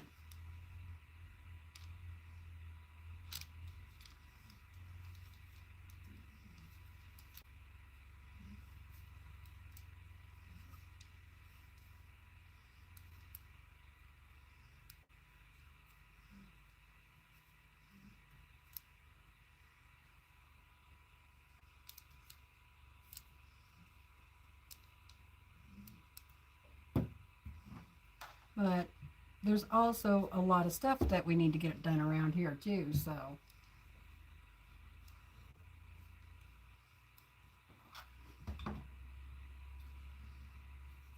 we need to start having yard sales so we can get rid of some, you know, stuff that we don't need anymore.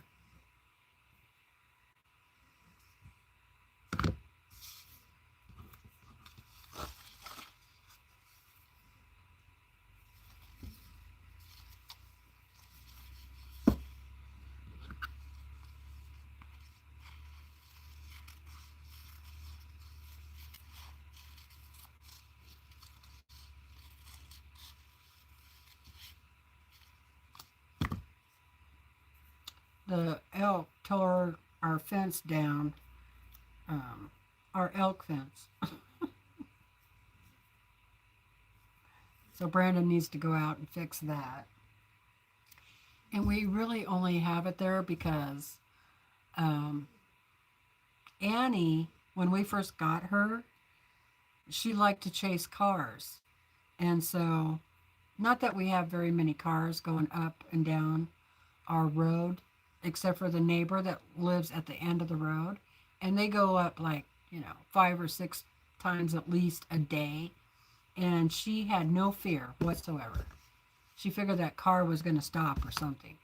So Brandon put up a fence along that side of the yard so to keep her from chasing after the cars.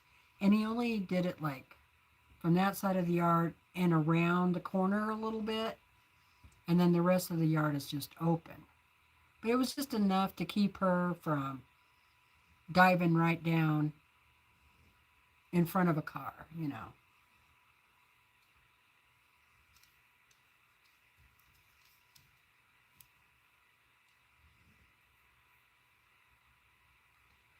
But the elk, the elk. So he needs to fix that. So that's kind of, on the agenda.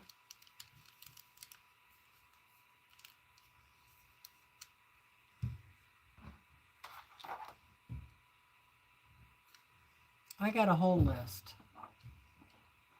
Got to clean out the shed, clean out the garage.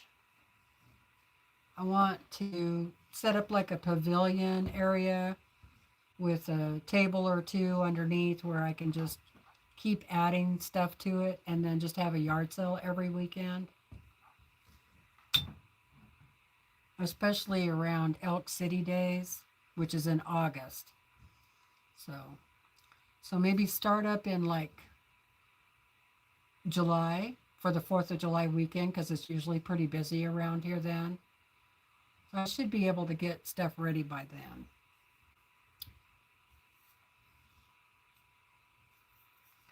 And if I have any sewing stuff, fabric or anything, I will let you guys look at it first before I put it in the yard sale to see if anybody's interested in it. Especially the fabric,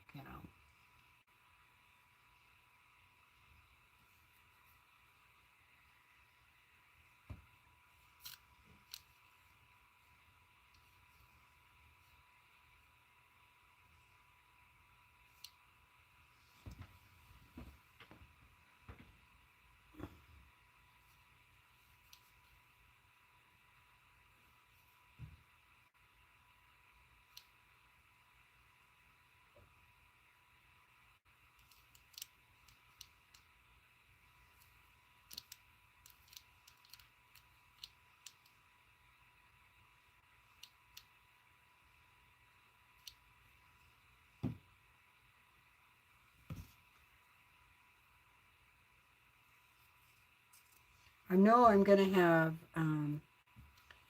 yarn, so if anybody's interested in yarn,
And I've lost quite a bit of weight in the last 3 months.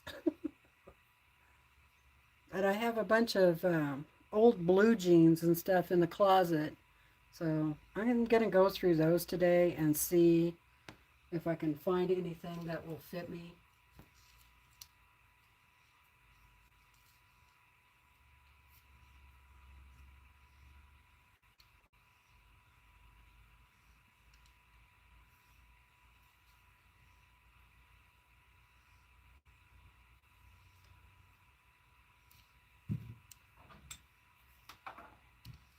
Because my pants are really baggy. Look. Like.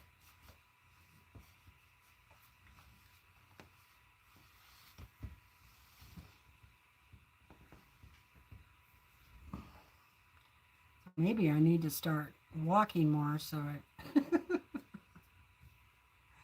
I'm losing my back end.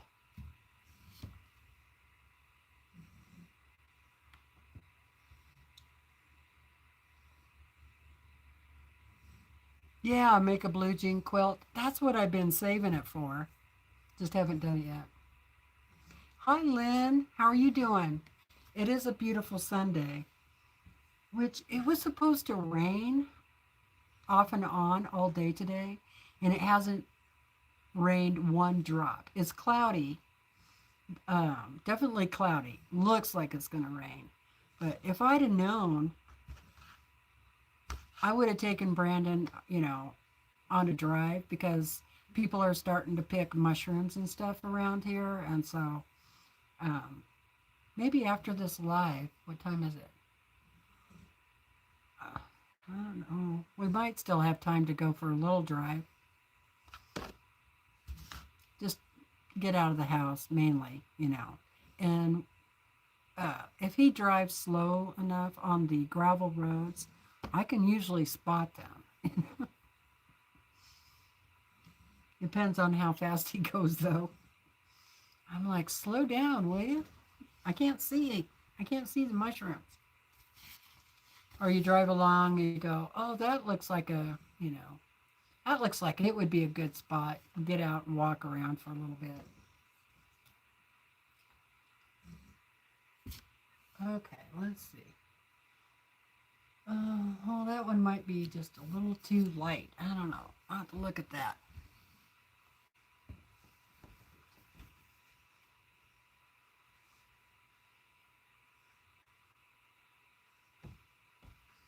Yeah, I'm going to have to add something to it right down through here, I think. But I can wait on that. Oh, thank you for the hearts. Thank you. Oh, thank you, thank you. I'm not sure what that's for, but that's very kind of you. Look at all those hearts. You guys are so sweet.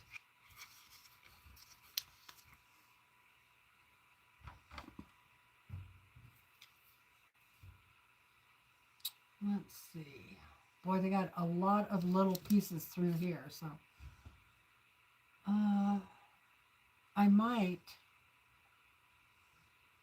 sketch those out on something.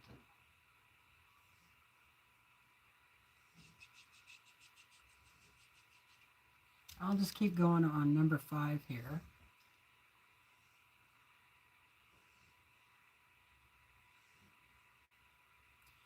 Lynn just had a sprinkling is all. Got big clouds. Yeah, builds up there and then rains someplace else. I think that's what it's kind of doing here. And I thought it was going to be a lot colder. But next week, if the weather's true, we're supposed to get down to 30 degrees during the day. So we could, and it says it's supposed to snow. So we'll see.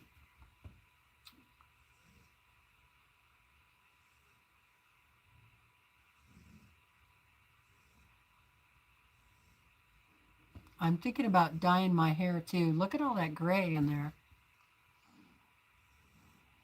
I'm really getting gray. Yeah, burr, exactly.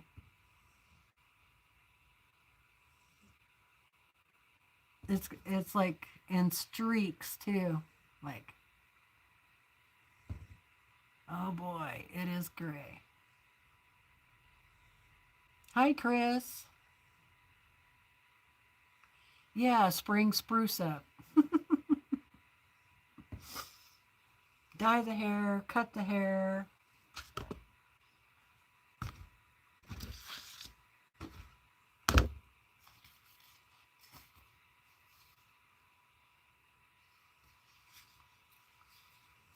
I might even go shopping at the clothes store tomorrow. If I can't find something in the closet that will work. And I don't know if it's because I'm eating better and not eating all. It probably is because I'm eating better that I've lost some weight, which is, a good thing. But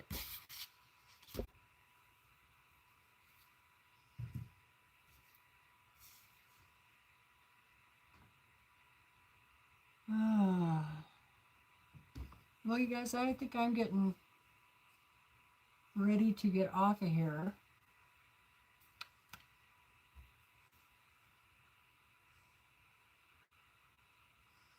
Yeah, I have some dye in the closet. It's a dark brown maroon color, which is, a little closer to my hair color because mine, is brown, but it used to have a lot of red highlights in it, especially in the summertime. So, yeah, that's what I'm thinking. And it's grown pretty fast. I mean, I did thin this out on top, but there's still a lot longer than I realized. Oh, thanks. Thanks, Lynn. It sure makes your back feel better when you don't have too much in the front. You know what I mean? Big difference.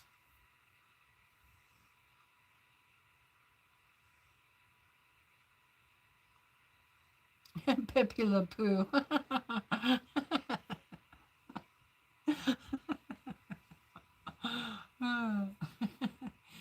Me too. I don't want to look like Pepe Le Pew.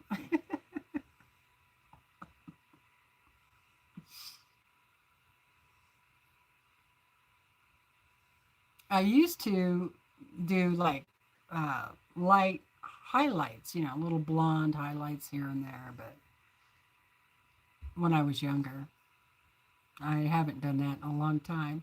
That probably wouldn't look too bad now with all the gray,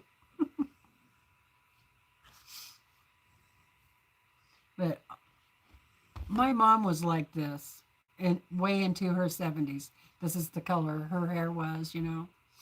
And but my aunts, they are all of them are gray. And they grayed up really early.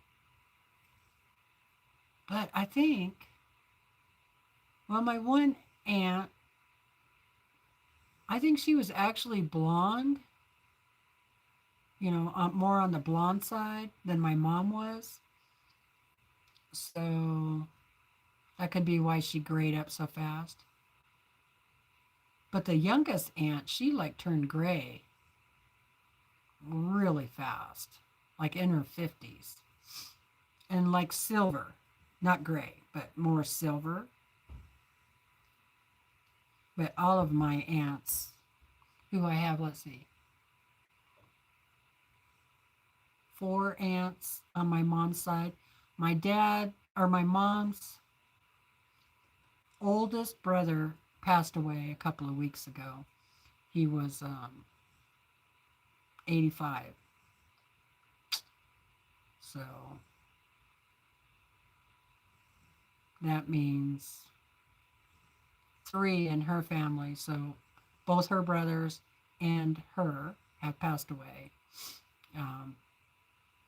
So that leaves me with 4 aunts on my mom's side. There was 7 of them, which was a pretty big family. And on my dad's side, I have only 1 uncle left. There was 5 of them altogether, and they were all boys. So I have 1 uncle over there, and I think he's like 75, 76, around there.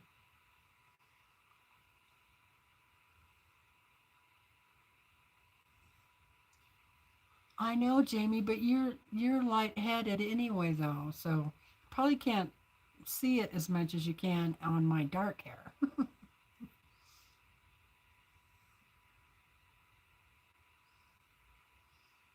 It just seems like it keeps getting more and more silver. But that's what happens to us as we age. What are what are you gonna do but diet? My grandmother, she dyed her hair for as long as I could remember on my dad's mom, but she dyed it this really dark black, like a black color. It was just too dark, but in my opinion. It was too black. And then when she finally quit doing it, I mean, she was really gray. But, I think she was around 92 or so when she passed on. And her hair was pretty silver.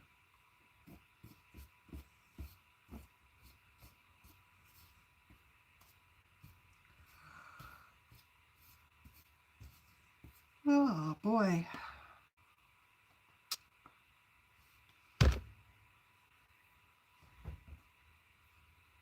Yep, I'm getting tired.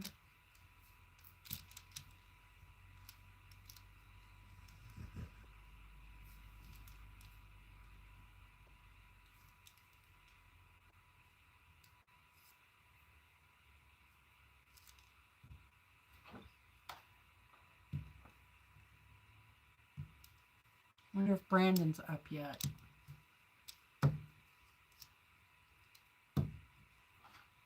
He might be out working on the fence. And I should go help him.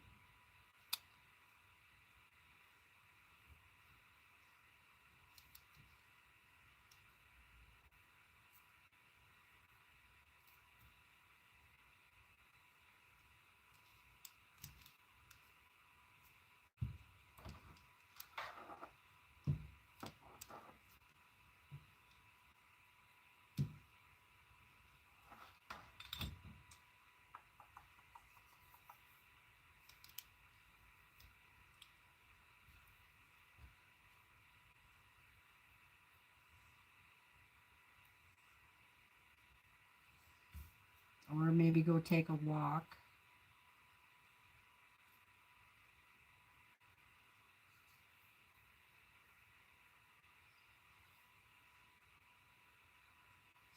I don't know why she doesn't go lay on the dog bed. Look.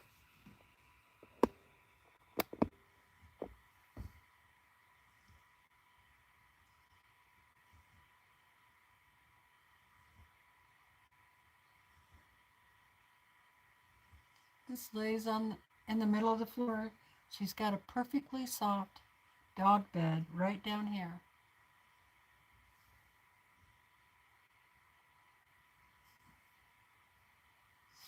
I just don't get it.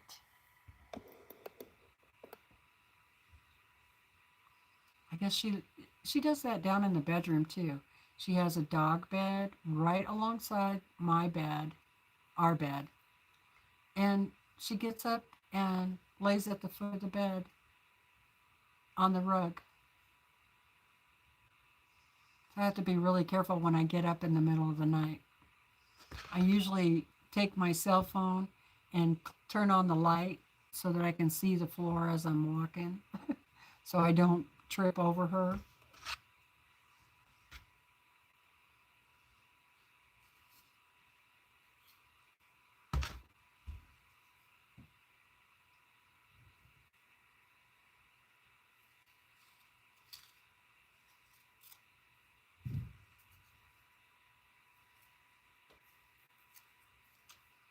So you guys,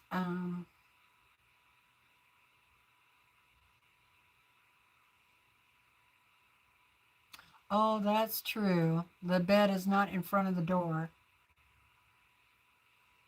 Oh, thank you, Chris.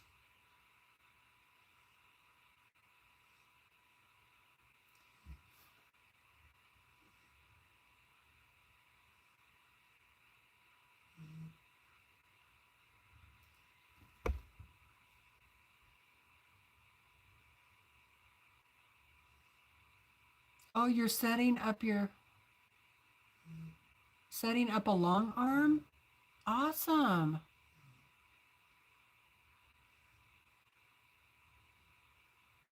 But you're having an issue with being able to plug it in and go the length of the frame.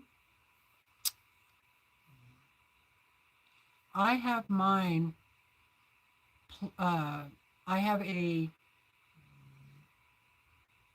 extension, um, oh, what do you call those? You know, a plug-in that has like 5 plug-ins on it. Anyway, it has a really long cord too. So I, because the plug-in is all the way down on one side, on the far end of the wall down there. So it's like plugged over in that corner. So if I didn't use that extension, and then I have it hooked um, to the shelf in the back, so that it's about right in the middle of the long arm area. So that way I can, you know. Plus, if there's a surge protector, that's so yeah, I have it plugged into a surge protector.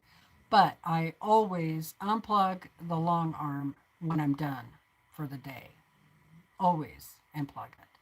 But at least I feel a little safer when I'm using it that it's hooked up to a surge protector. So anyway, that's how I had to do it.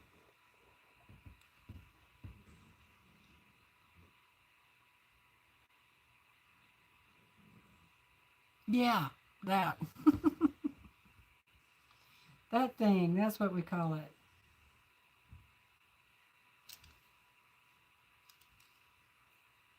Words are hard.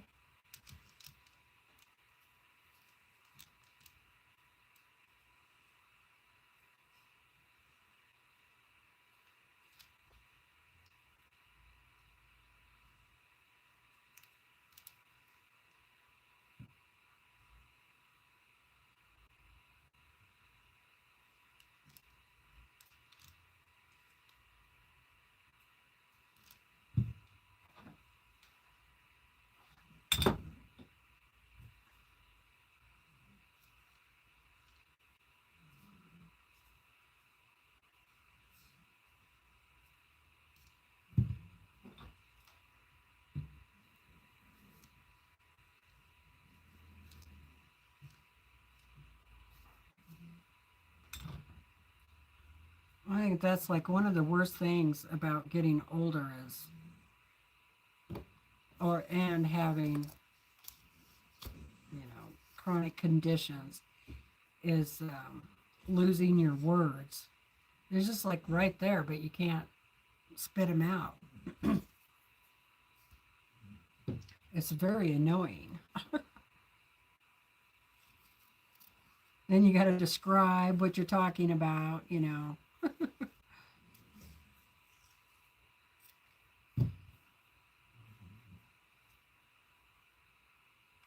Which can be annoying for people.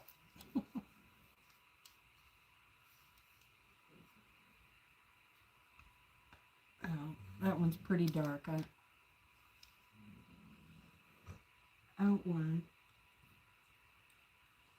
is too dark for that area.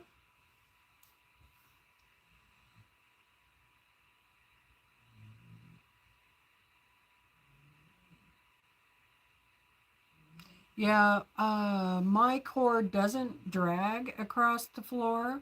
The one that goes from the long arm, it, because I have the surge protector pretty high up off the floor. It's not on the floor, it's up. And so you could like install it on the wall about 3 foot off the ground, and then you can, plug into it. Um, and it depends on how long your cord is for your long arm. Uh, so the way I have mine, I'll show you.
It's not exactly how I usually have it, but I'll give you the kind of the general idea.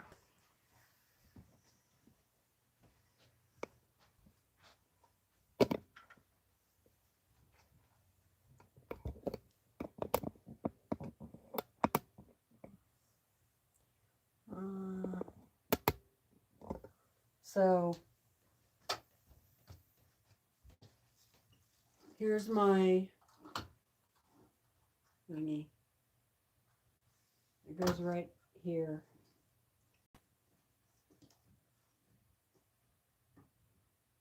And then my cord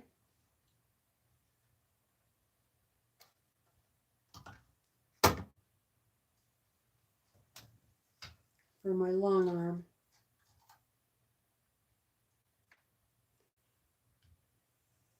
hangs off the back.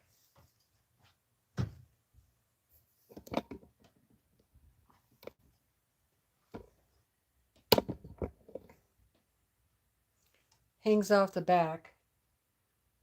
And then I have zip ties that hold it.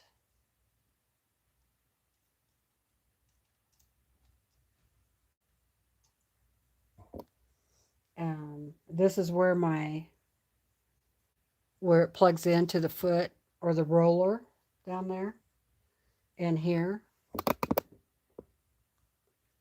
And I have a plastic holder thing here with a little tie that holds that cord on, because you don't want to be running over those cords. And here's the other one. So you have this wheel and then this way. That's what these are for. And then you want this to hang in the back also. So when it's plugged in right here, it just hangs there, and then it's not hitting the floor at all. So that's how I have mine anyway. So there you go.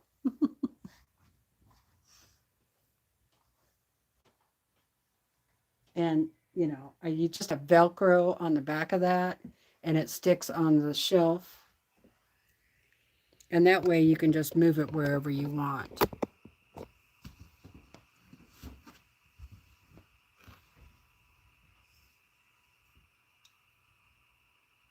Yeah, I figured my long arm cord is smaller.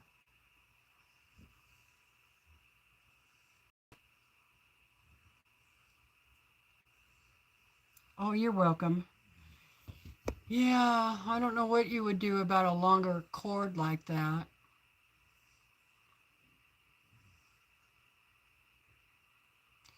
Maybe get some zip ties and uh, make it a little bit shorter where you plug it in that area, but still long enough to where you can, the long arm can go from one side to the other, starting from the middle. You know, put um, your plug-ins right at the middle of the long arm. Now, mine is a 10-foot frame, so there is that. So you got, you know, 2 more feet than me to deal with. But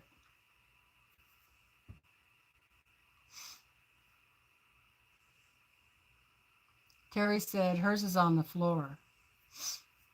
Or not Terry, Jamie. Sorry about that. Yeah, mine was on the floor too to start out with, but I just kept having problems with it that way. And so, but this is what I ended up doing. So, anywho, well, you guys, I'm going to go ahead and let you go. It's almost 4 o'clock, so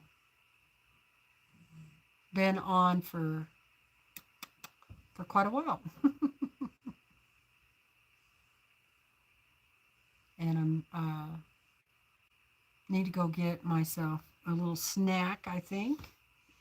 And then I think I might come back up here and do some more cleaning and organizing. I don't want to take a nap because I just don't sleep well when I take a nap all the time like that. So I'm trying not to take a nap during the days, which is really super difficult to do. so so it was great to see everybody. Thank you guys so much for joining me. Remember to be kind to one another. Think about what you're grateful for every day. So stop and think of 3 things that you're grateful for every day.